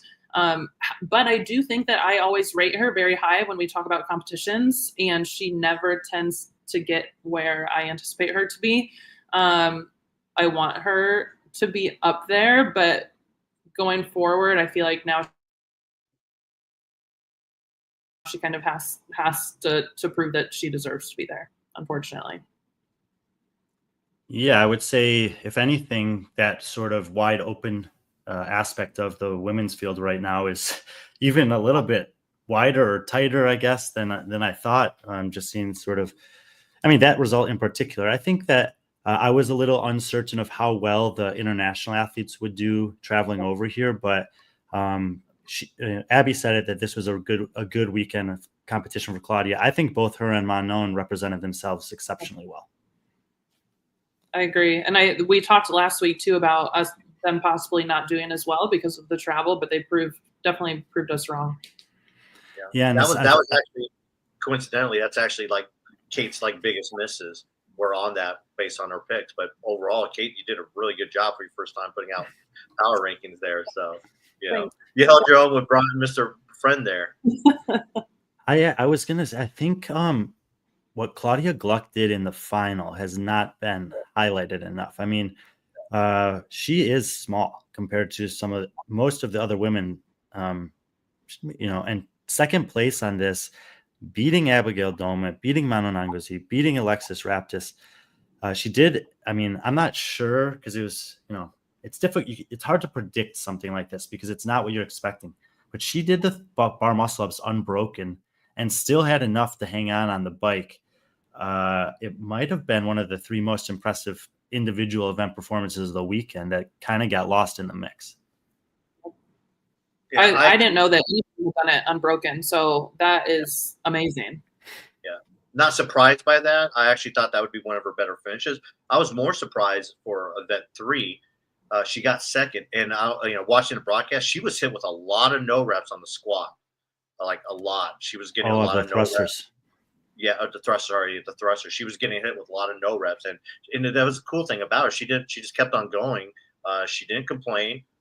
And those no reps were legit no reps, just from the angle we saw on the broadcast. But her finishing second on that, I thought that was really impressive. Especially, she was pushing Fee there towards the end. Fee saw that, and Fee's probably one of the better, squatters in CrossFit when it comes to that. But yeah, I thought that was really impressive by her as well.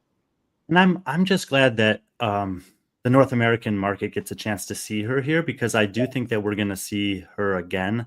Obviously, she's competed in Dubai. She's competed in the semifinals amongst mostly Europeans or international athletes.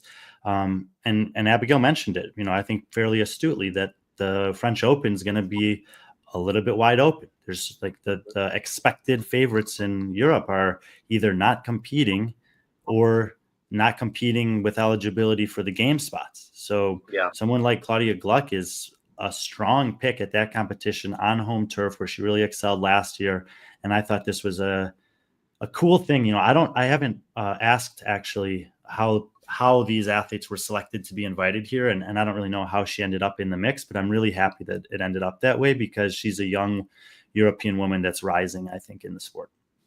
Yeah, we were able to see her, like you said, those earlier days at Dubai, and I remember her name popping up on the leaderboard, and I think it was actually, what was it? It was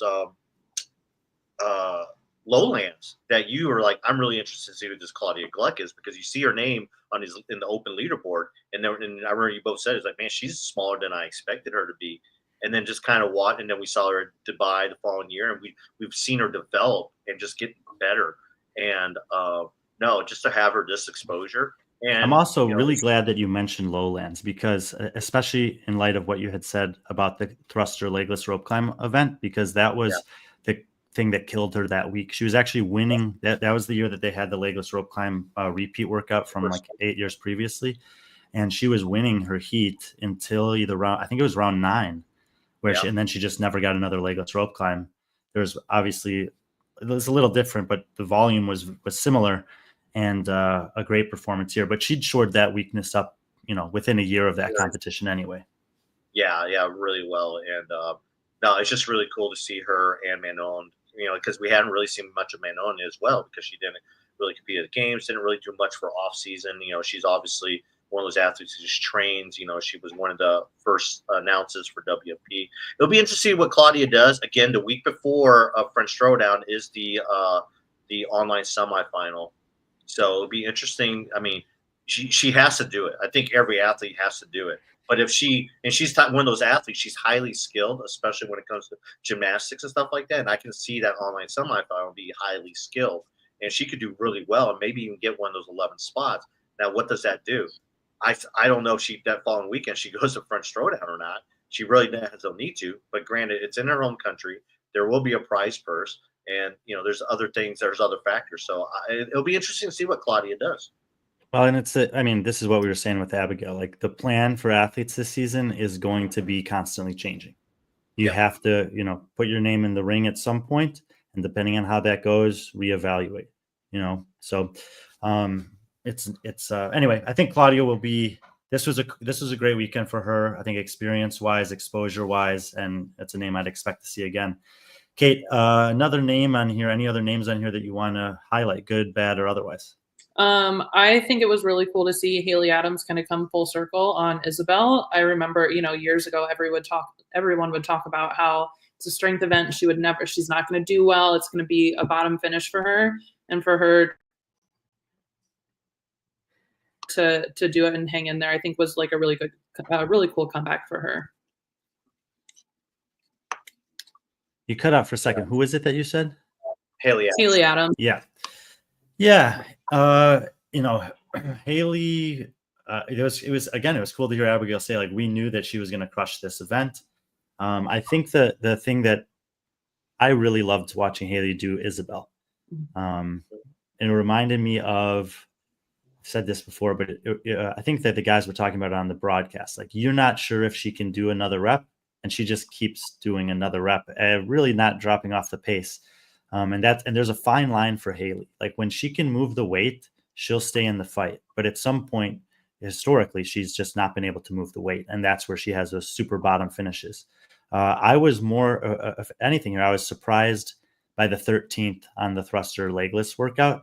Not necessarily that it was her worst finish, but that it was outside, or, in the bottom half of this field on a workout like that. I wasn't expecting that.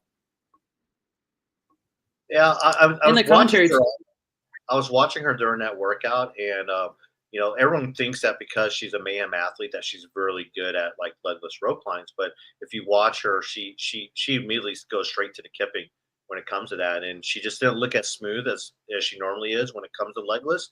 And I don't think like legless is one of her biggest strengths. I think she maybe didn't have, she probably hit failure a lot quicker than she thought, or she was just being safe and not trying to fail a rep, because we saw that with Lindsay Lane in the previous heat. It's like, you fail that one rep, it's pretty much gone.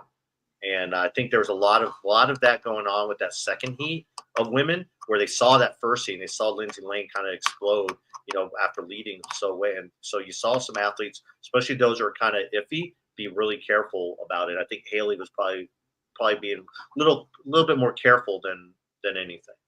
She did get a no rep too on one of her legless rope climbs that I think she appealed. But I think Rich was saying right before her heat started that should be a good workout for her. So to see her get 13th in that, I was surprised as well. There's still some names here. It's just like, I just was really impressed with Nina. I mean, we talked about this, like, Brian, you had her 11th in your original power rankings, and she superseded that for one of these athletes. And you look at the names that she finished ahead of, and the workouts were perfect for her, I think. And this was like, obviously she'll admit she's not the best runner, but after that, it's just like a 9th, 8th, 4th, 7th.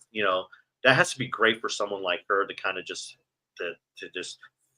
feel good that, because she's one of those athletes. Like, she's a semifinal, middle of the pack, semifinal type athlete. And here she is in this stacked field of women, finishing in the upper 10. Yeah, I would say this was a good weekend for her. She's there were some athletes that finished below her that had kind of, I would say, like outlier performances on the bad side, and specifically, I would think Paige Semenza and Shelby Neal. And Shelby has since kind of said something about that on Instagram, that she had some sort of heat stroke, was vomiting after the first event, and thought about withdrawing and just never got back into it. And you heard Abigail kind of referencing some women that never really recovered from that event. I think that's one of them that she was probably talking about. But you can't, if you're someone like Nina, like, you can't think about that. You got to look at this and be like, hey, I showed up to this competition and this is how I did. And these are the girls that I was ahead of, and these are the girls that I was right behind. And I would be using this as a momentum booster, with like a re-motivation or re-belief in like belonging in a field like this, and having more opportunities like this going forward. Yeah. I really liked how, Cait, maybe you can talk on this because you're such a big fan of hers, Christine Cullen-Brander. She was not 19th like Brian predicted. I think somebody in the comments last week had said that she was going to get first on Isabel, but she got second. I think for coming back an 11th place finish, I don't remember where I had her previous in my predictions, but you're more focused about where I had her. We get it. She was 12. You had her 12, but yeah. But you never know after somebody's been out for a little while, kind of where their fitness is. And she didn't have a great start. She got 17th on the first one and That's expected on the last. But like the middle of the events were really good for her, and I'm happy to see her back. Yeah, I was really that 5th place on the leg list. Again, she was one of those athletes. She was just rarely methodical, and she just looked really good on that. I was really expecting her to kind of do better, better than that 12th and 13th, especially with the handstand walk. But I think that just comes down to just maybe conditioning. I mean, she looks great, but I think just having that engine, that aerobic capacity, I think that's one of those things where she can get if she continues on competing. But I think seeing her performance here, if I'm Christine Colbrander, I'm like, hey, I'm close. I'm getting there. I just need to do some more things, and it'd be really cool to see what she does the rest of the season if she does compete the rest of the season. Yeah, I agree with that. That she should definitely have the feeling that like I can still do this. I still belong out there. She absolutely did not look out of place in any way. So I'd say very, very encouraging for her. Mm-hmm. And then you mentioned Shelby Neal, Lindsay Lane. I thought I was really impressed by her. Like I said, I mean, a 14th place. I think a lot of people are probably like putting her. She was one of those invites who was, she got invited because she wasn't able to compete at Syndicate, and which I think this was probably better for her to finish 14th. And again, she, I thought she was going to have a really good finish on that Loveless road climb, and she just burnt out on that last road climb, and we saw where that went. But but she smiled.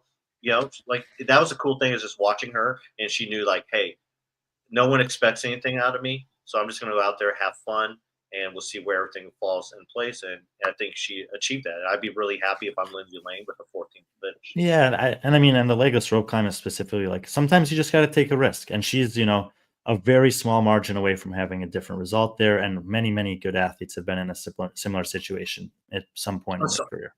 Sorry, not Lindsay Lane. I'm sorry, I got her and Kira Napoli mixed up. In terms of the rope climb workout. That's on my bad. So sorry, but still a great performance by Lindsay Lane. Kira was the one that not imploded, and then just kind of fell apart there at the end of the rope climb workout. So let's flip to the men's side. Yeah. Well, let's. I know we kindly let's talk about Paige Powers real quick before we switch over to men. I mean, Cait. I mean, you watched the weekend. What was your impressions with Paige? I mean, were you kind of like, especially as a woman, were you kind of just like empowered by something like that or seeing something like that? Hey, she's out there just doing her thing. Obviously, I think it's really cool that she can do something like that so soon.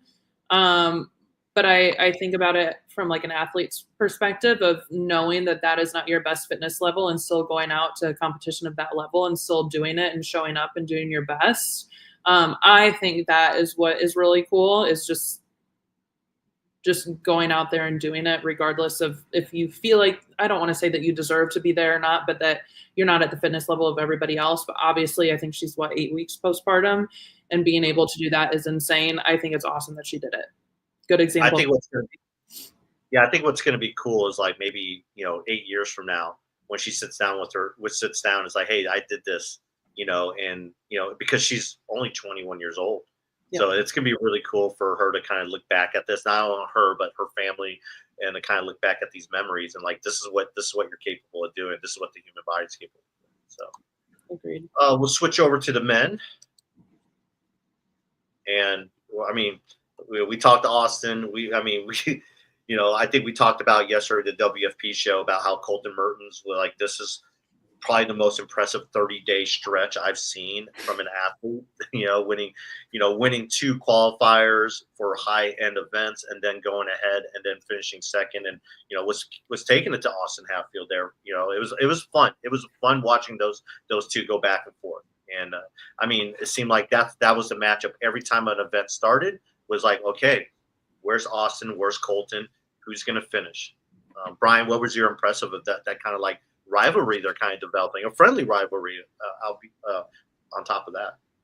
Yeah, I mean, when you see first, second there, events 1 and 3, what you end up just getting is these highlights. Like when there's two guys that are that close that are racing for, wins and events, all the cameras are there, all the eyeballs are there. And, it had a little bit of shades of the Rich versus Scott regional from way back when they were having multiple finishes where they were within, like you almost had to watch the cameras back to know who won it a couple times. And you just don't you can't plan on things like that. Those just happen naturally and organically. And it's one of the most beautiful parts of sport when that ends up happening. So it was cool to get Austin's insight to that. I know Colton went on with Peter yesterday, so you can go listen to that and get kind of his perspective on some things from this weekend.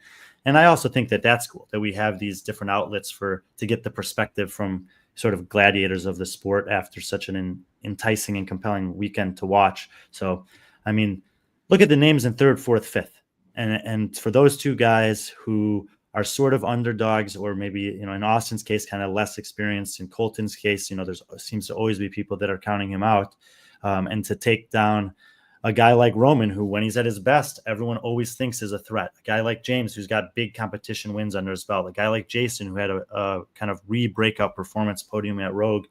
And regardless of anything else, everyone started at zero, and this is where it ended up. And I think that, those two guys have absolutely staked their claim as being serious contenders anytime they're on the roster this year.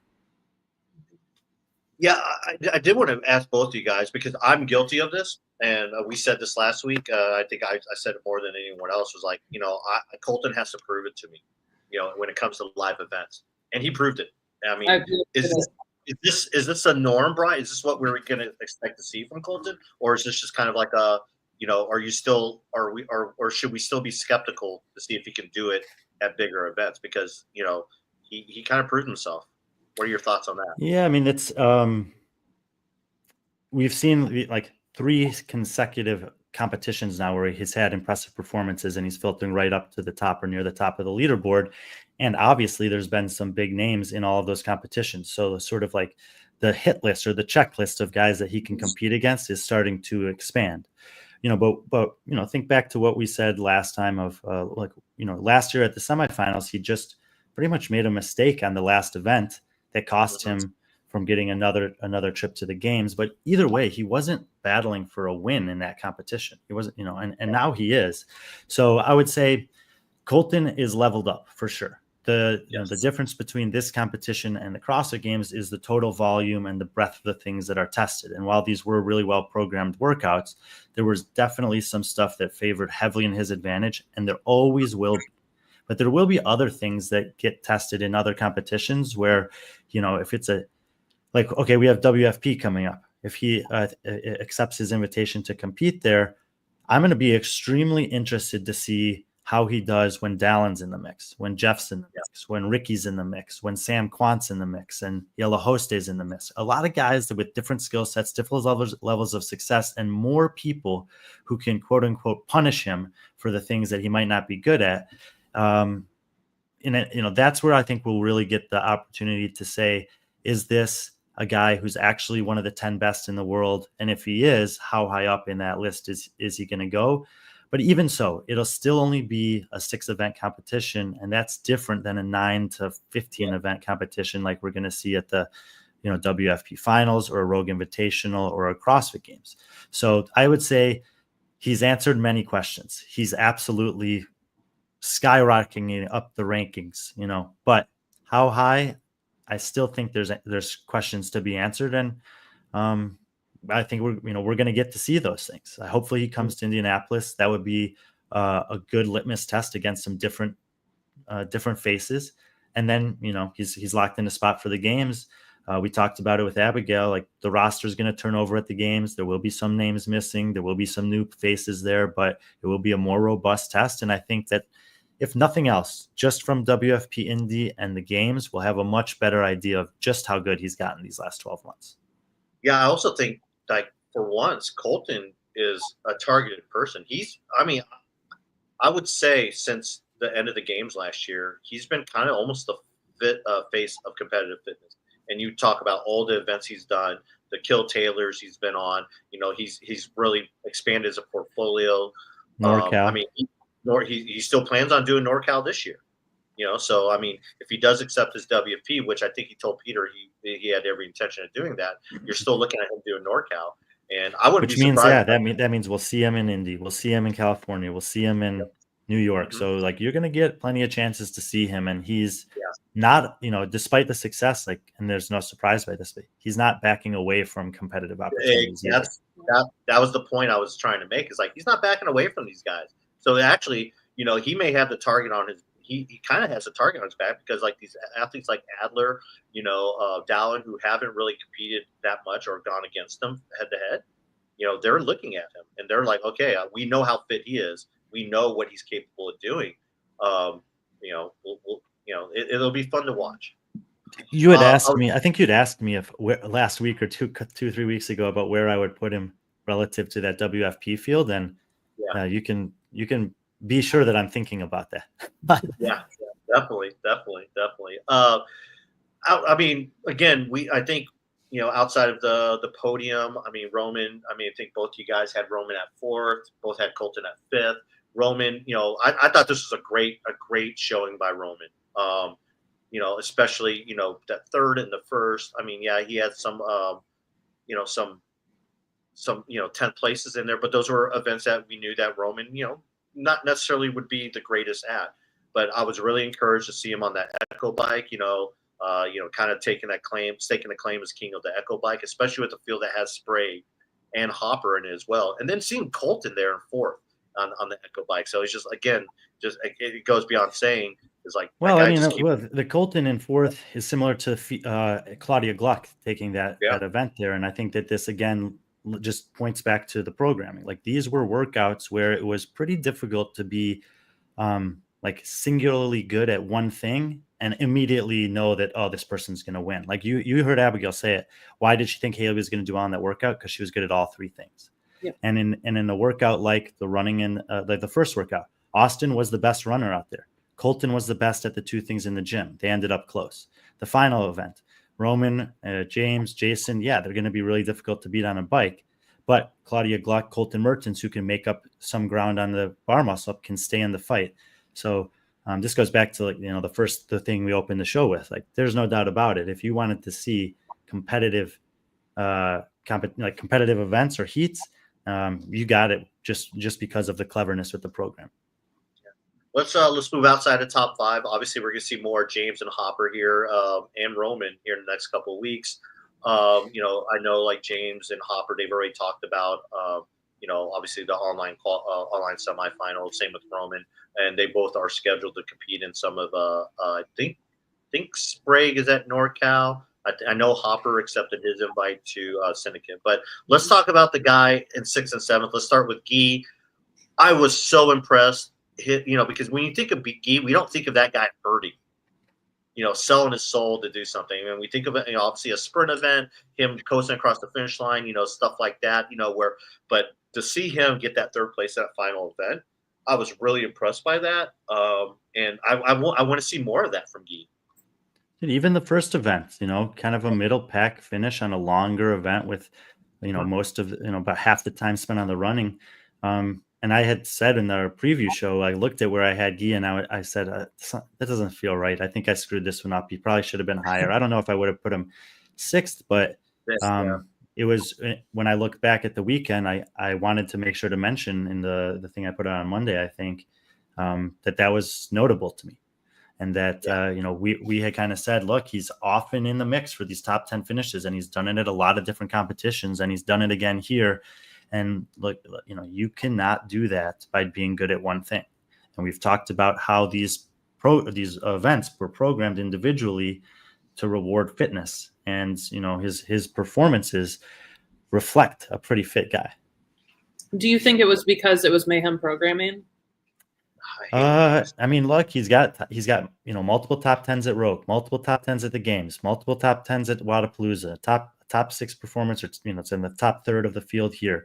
I think he's shown enough over the course of his career that yes, there's events he's not going to do good at, but having a certain level of fitness plus the ability to dominate one or two events every competition continuously puts him up into the top 10, regardless of the stakes or the caliber of the competition or the athletes that he's competing against. So I think, he definitely gets credit for some things all the time, but I think that, more people could kind of do well by recognizing just how good he is. You don't have to.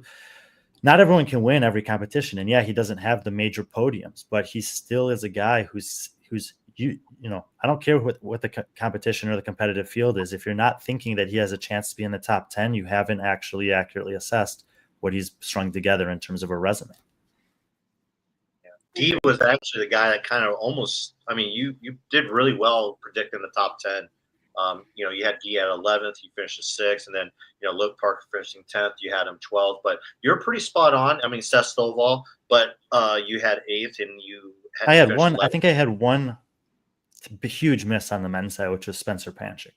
Yeah, that was the big one there. But you're spot on with Jorge.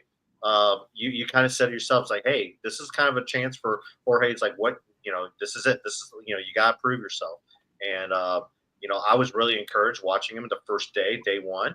Obviously, I was really surprised at how he finished Isabel. I thought that he would have a better performance in Isabel. And then, but it might be one of those things where the leg fatigue, maybe he just didn't recover fast enough for Isabel. But yeah, talk about Jorge and what you thought his performance was, or how impressed you were by it. Yeah, it's super respectable. The top 5 finishers, everyone that I saw put out picks had those 5 guys in the top 5 in some order or another. And that's why I'm saying, like, we have to give serious consideration to Colton as a top 10 guy, because pretty much everyone would say those 4 guys, other 4 guys, are definitely in the top 10 somewhere in the world right now. But, it's sort of like that was its own competition. Those 5 guys were really battling for 2 spots. And if you look at the rest of the field outside of Guy, Jorge beat everyone else. He beat guys like Nick Matthew, and Nick had a great weekend. He beat guys like George Cerner, who's getting a lot of attention because he's back in the mix and he's coming up. He beat guys like Parker and Stovall and Cornwall, who are like mayhem through and through. Some of them are there competing like Jorge on their home turf and whatever. But, those are guys that he looks left and right and sees every day in the gym. And now he's looking left and right, and they're his competitors. And Luke's made it to the games as an individual. Seth's been closer than Jorge has in terms of, being one spot out last year. Cornwall has made it. And even though he's not training for the same intent anymore, the guy's still super fit. So I think Jorge's got to be walking away from this saying something's going right. I'm doing something right. I'm moving in the right direction. And as a fan of his, I'm personally looking forward to the next time I get to see him, because I think that, you heard Austin talk about it many times. It's not just having the fitness, but it's the self-belief, it's the confidence. And I think Jorge should be leaving this weekend with an increased confidence level in terms of what he's capable of doing and the level of athlete he can do it against.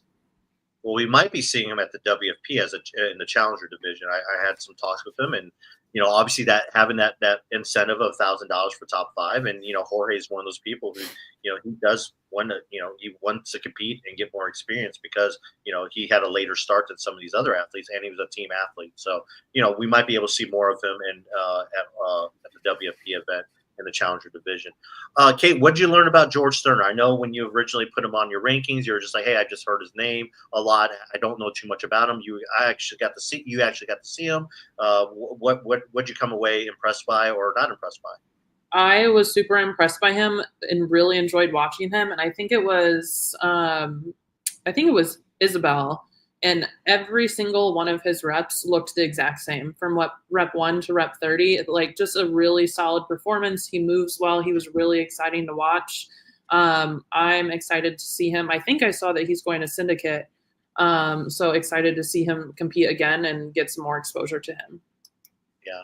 Speaking of Syndicate, they did put out all the and this is something we'll maybe talk about next week on our one of our other shows, is that they did put out the invite list, not the invite list, but people accepted. So some interesting names on there, and some of the same names that we see here. We again, Brian brought up talking about Luke, Seth, Samuel, in terms of the Mayhem athletes. Jack Farlow finishing 13th, I think. Both did I actually get it right? No, you got Jack Farlow at 15. Both of you had him at 15. Okay. Well, I was closer than usual with Jack. He's so tough for me to project. Yeah, it's just Jack. One day he looks like a superstar, and some days you just don't know. But I think overall, I mean, especially with a guy who really doesn't have a direction for the season, because he did make the Challenger qualifier.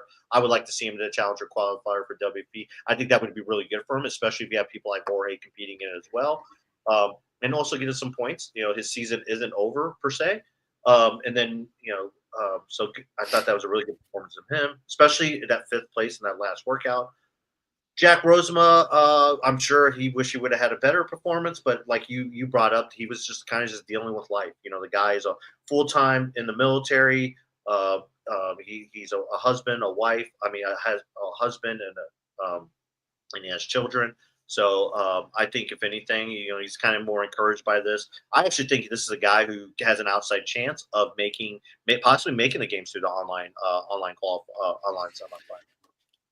I think it just depends where he's at and how much he's able to commit to training and to be in that mindset to really compete hard against a super competitive field. But he basically said, I tried to like pack it all in to get ready for this, and it's a tough field. If you're coming in with even just a little bit of a chink in the armor against guys like this, it's going to show. And so I think he has potential against this same field at a different kind of part of his training or his life to be inside the top 10, but just kind of made sense with what we knew coming in. Hey, on this comment here, rocks the best shoes in the space. You know what shoes those are, Cait? What shoes is Farlow rocking? I did not see that. Okay. Brian, you know the answer to that question? Of course I know the answer to that question, although I don't have the Haze trainers. I have the runners on right now.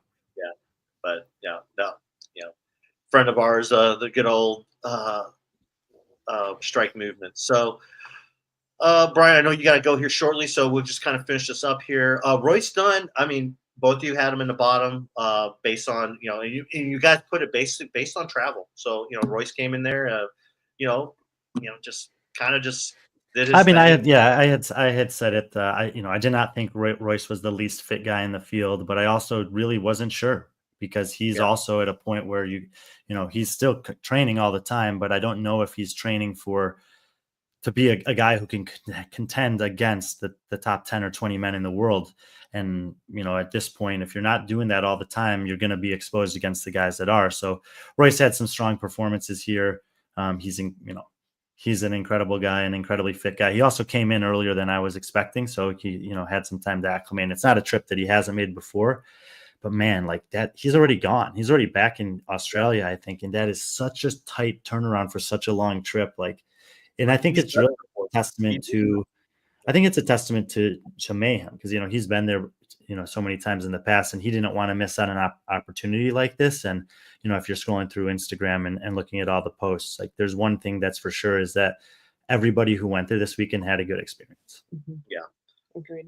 You mentioned, both of you, kind of your biggest miss was Spencer Panchik. I mean, if you're Spencer Panchik, are you kind of panicking right now? Or are you kind of just like, I don't know where he is at this point in the season. I know that prior to these events, he was really kind of like, focusing attention to tactical games and doing stuff like that. But, what type of frame of mind if you're Spencer? What's your season look like for Spencer Panchik right now? I think he's got to be all in on the online semifinal. I think that with what we saw here, that's his best route if he was trying to make it to the CrossFit Games. It's not a super fair comparison, but it makes sense in my mind. I feel coming out of this weekend about Spencer Panchik the same way that I feel coming out of last year about Justin Medeiros, which is, I was kind of waiting for them to get back to the level, and I felt like they still had the chance to kind of get back to the level that we've seen them at before, which is in Justin's case, contending for titles, and in Spencer's case, like always being in the mix for a game spot or a top 5 or whatever. And I just think that for whatever reason, it seems like they're not there anymore. And so, Justin's he's going to have a chance to prove me wrong on that in Indianapolis, but Spencer's now in the situation where he's going to have to prove to me that he can get back in that mix. Cause right now I see him sort of more like this and I'm kind of left without any other options. He did have that 4th place finish on the first event of the second day. And I was like, oh, maybe we're about to see something. And then he fell back off. again. Yeah, but I think to like back to the first event of the first day, and Spencer's not old, but he's got a ton of experience, and he came out and looked great in round one, and then totally fell apart. And for someone who has as much experience as him, that was not what I was expecting to see in the first event of the weekend. Royce Dunn pretty much winning, like we mentioned Royce Dunn, but he pretty much was the top performer of the guys that were traveling a long distance, because we get to Augustine and Benito. Yeah, Fabian, we haven't seen Fabian in a while. He did look healthy. I just think he just looks sluggish out there. So unfortunately, I'm curious to see how he'll do in his next competition. Sometimes it is just a matter of shaking off the competition rust. I mean, even if you remember back to like the post-COVID time when we were starting to get back to live competition, even guys like Noah Olson and Pat Vellner talked about it, where that first live competition in a while is sometimes just like remembering or like refiguring it out, or finding a renewed sense of comfort on the competition floor. So I think this was if you watched any of the stuff that he posted, Sarah posted, Alex and Mike, who traveled with him with the training culture, they had an incredible experience in life in addition to the competition.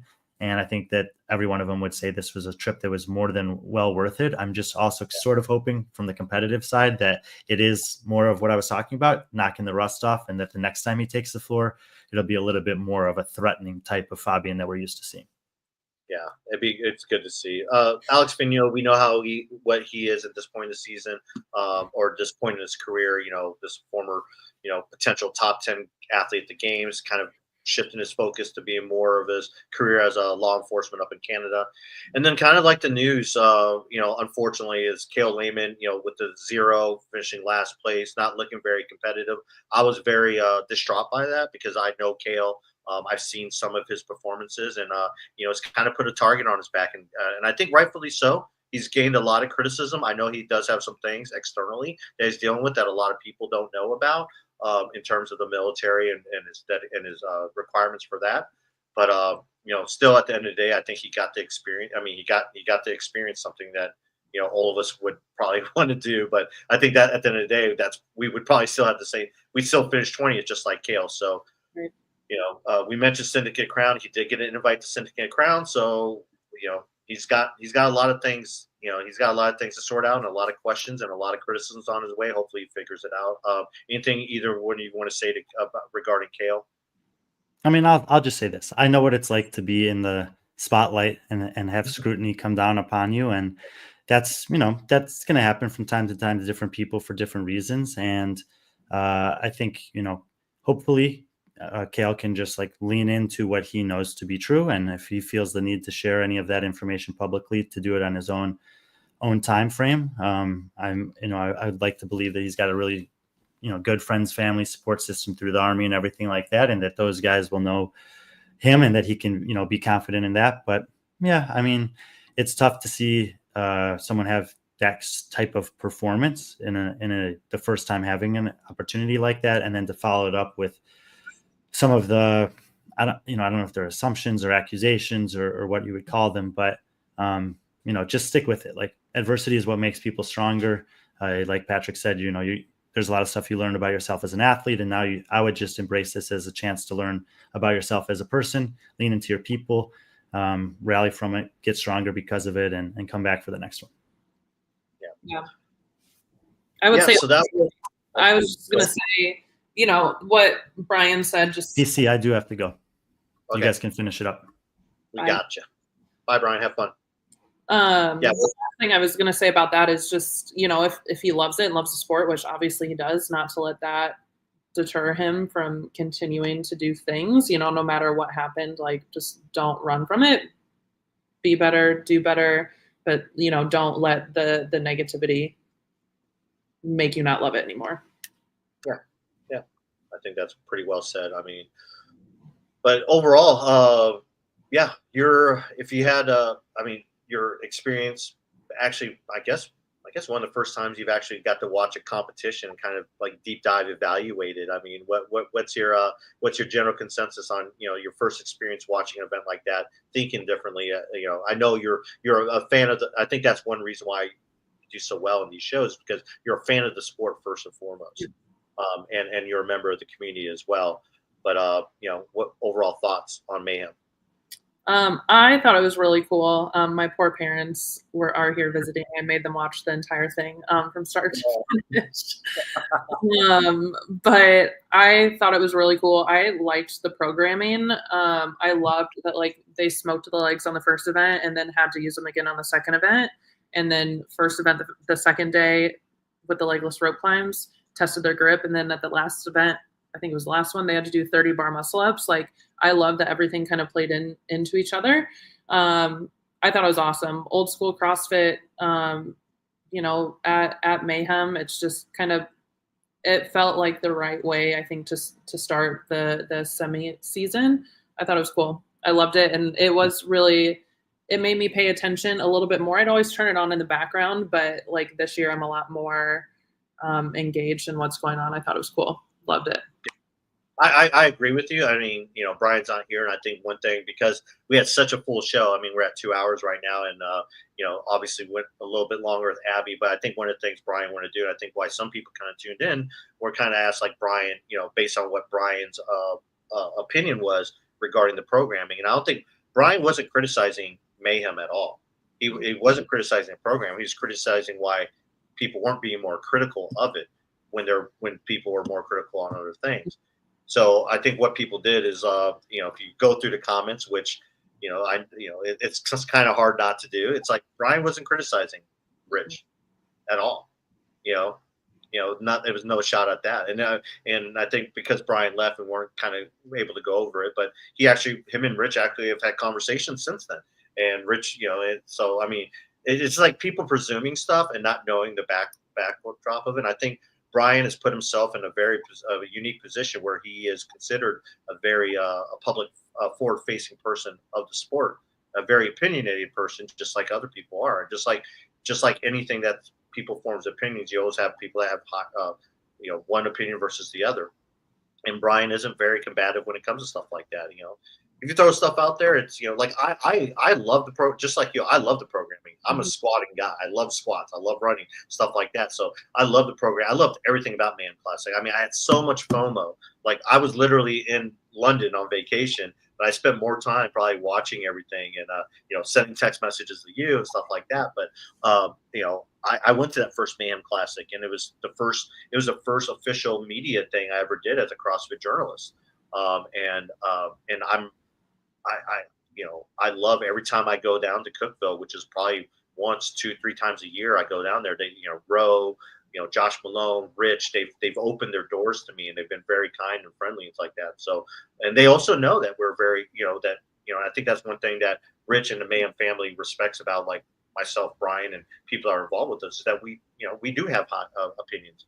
And I've been privy to conversations where, Brian and Rich have sat there and just talk programming and having fun and just agreeing and disagreeing. And, Rich doesn't mind that. That's how, he always says it. He's he's not the smartest guy, but he surrounds himself with people smarter than him. That's why he's been so successful.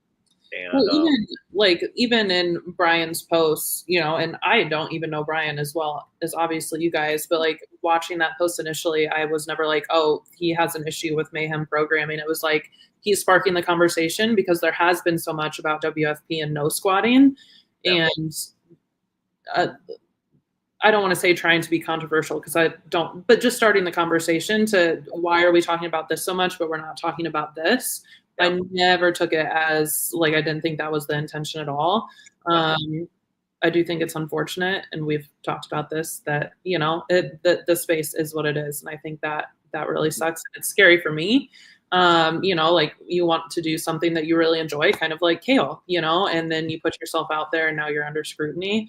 And for this to be, supposed to be an open community and space, it does kind of stink to see that going on, but I never took it as that when Brian posted that, and I thought it was just kind of, let's get into some controversial banter. Yeah.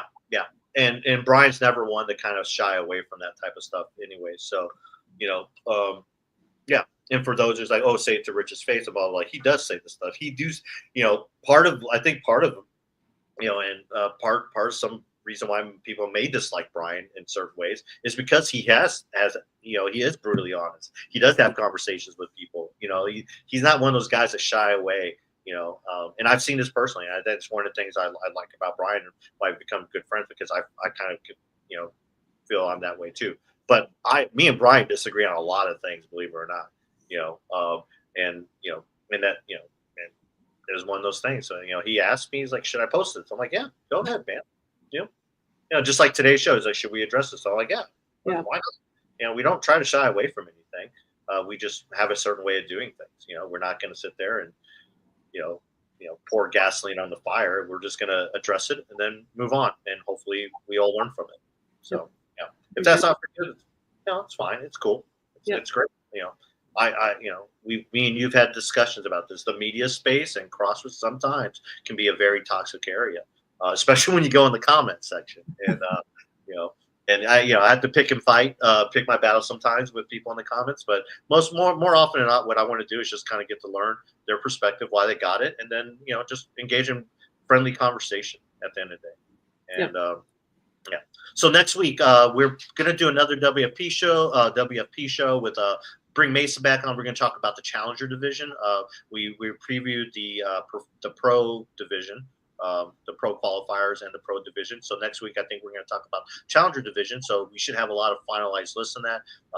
We're kind of learning some information. Abigail said it here. She's not going to probably do that. And then, I've talked to other athletes that are in the Challenger division that said they are. So we'll preview that. And then we'll also, you got some studying to do. We're gonna preview Copa Sur. So Cait's gonna have all the information on all the top, South American athletes. We're gonna do a little preview show on that, and then we'll talk about a little bit of the. We'll go over like I said, the list that Syndicate put out of the people that did accept their invite. I know it'll be a little late next week, but it'll be fun to talk. I don't see us having a 2-hour show on Copa Sur, so we'll get you all caught up in news, because I do want to hear. I know Brian do. We want to hear everyone's opinion on some of the other news that's kind of flowing on the radar. For instance, Emma Lawson going to Brew, Erica Folo going to Misfit. There's a lot of stuff going out there, but because we're in the thick of the season, a lot of it's getting lost. But we kind of want to catch people up. So next week we'll do a WFP show, probably either Tuesday, maybe Wednesday, and then we'll also do basically a CrossFit preview update show. So, Jeffrey says, "Good to see you again, Cait." Thanks, guys. Yep. So, so that's what we got planned for next week. Really, nothing really kind of going on this weekend. I'm kind of digging it, because Mayhem, it was so fun to watch, but it's just kind of need to kind of just take a step back, because it was so much. I mean, the broadcast was amazing. I really enjoyed Rich and Angelo's take on everything. Obviously, great hearing Sean on there. So any big plans this weekend, Cait? No, my parents are still here. They leave on Sunday, so. All right. Well, then you got to give them back that time they wasted watching. It wasn't a waste. They got to see something really cool. So, yeah. So. Well, cool. Well, have a great weekend, Cait. Thanks for coming on. Thanks for sharing your perspective. Great job on your picks. That was really cool. I didn't see many people have Abby at number 2. You might be the only one. I know. So, that's pretty cool. And it was really cool to bring Austin and Abby on. We want to do more of that when it comes to these shows. Bring some of these athletes in. Believe it or not, it's really weird, because we have these conversations. Me and Brian, we have a lot of conversations with athletes, but we don't have them so much in a public forum like this. So it was really kind of cool to kind of bring that all, and you guys kind of see a side of the athlete that we get to see and see how comfortable they are. So, but cool. Well, I appreciate everyone. Hey, everyone have a great rest of the week. Remember ACR CBD. I know you're seeing a lot of them. They're sponsoring Taylor, they're sponsoring Brian, they're sponsoring John Young, and there's a reason why. Is because it's good stuff. So it's all natural, it's CBD, it's great stuff. So if you want to save 20% off on some of the great stuff, use friend20 at checkout and get 20% off. So thank you to Carl and the team at HCR CBD. We appreciate the support as always. We appreciate the support in the chat. Everyone that's in there. I mean, we saw Hiller was in there listening. No doubt listening to what Abby had to say. And we appreciate you guys being in the comments and, as always, being there. So everyone enjoy the rest of the week, and be friendly, our friend. friends.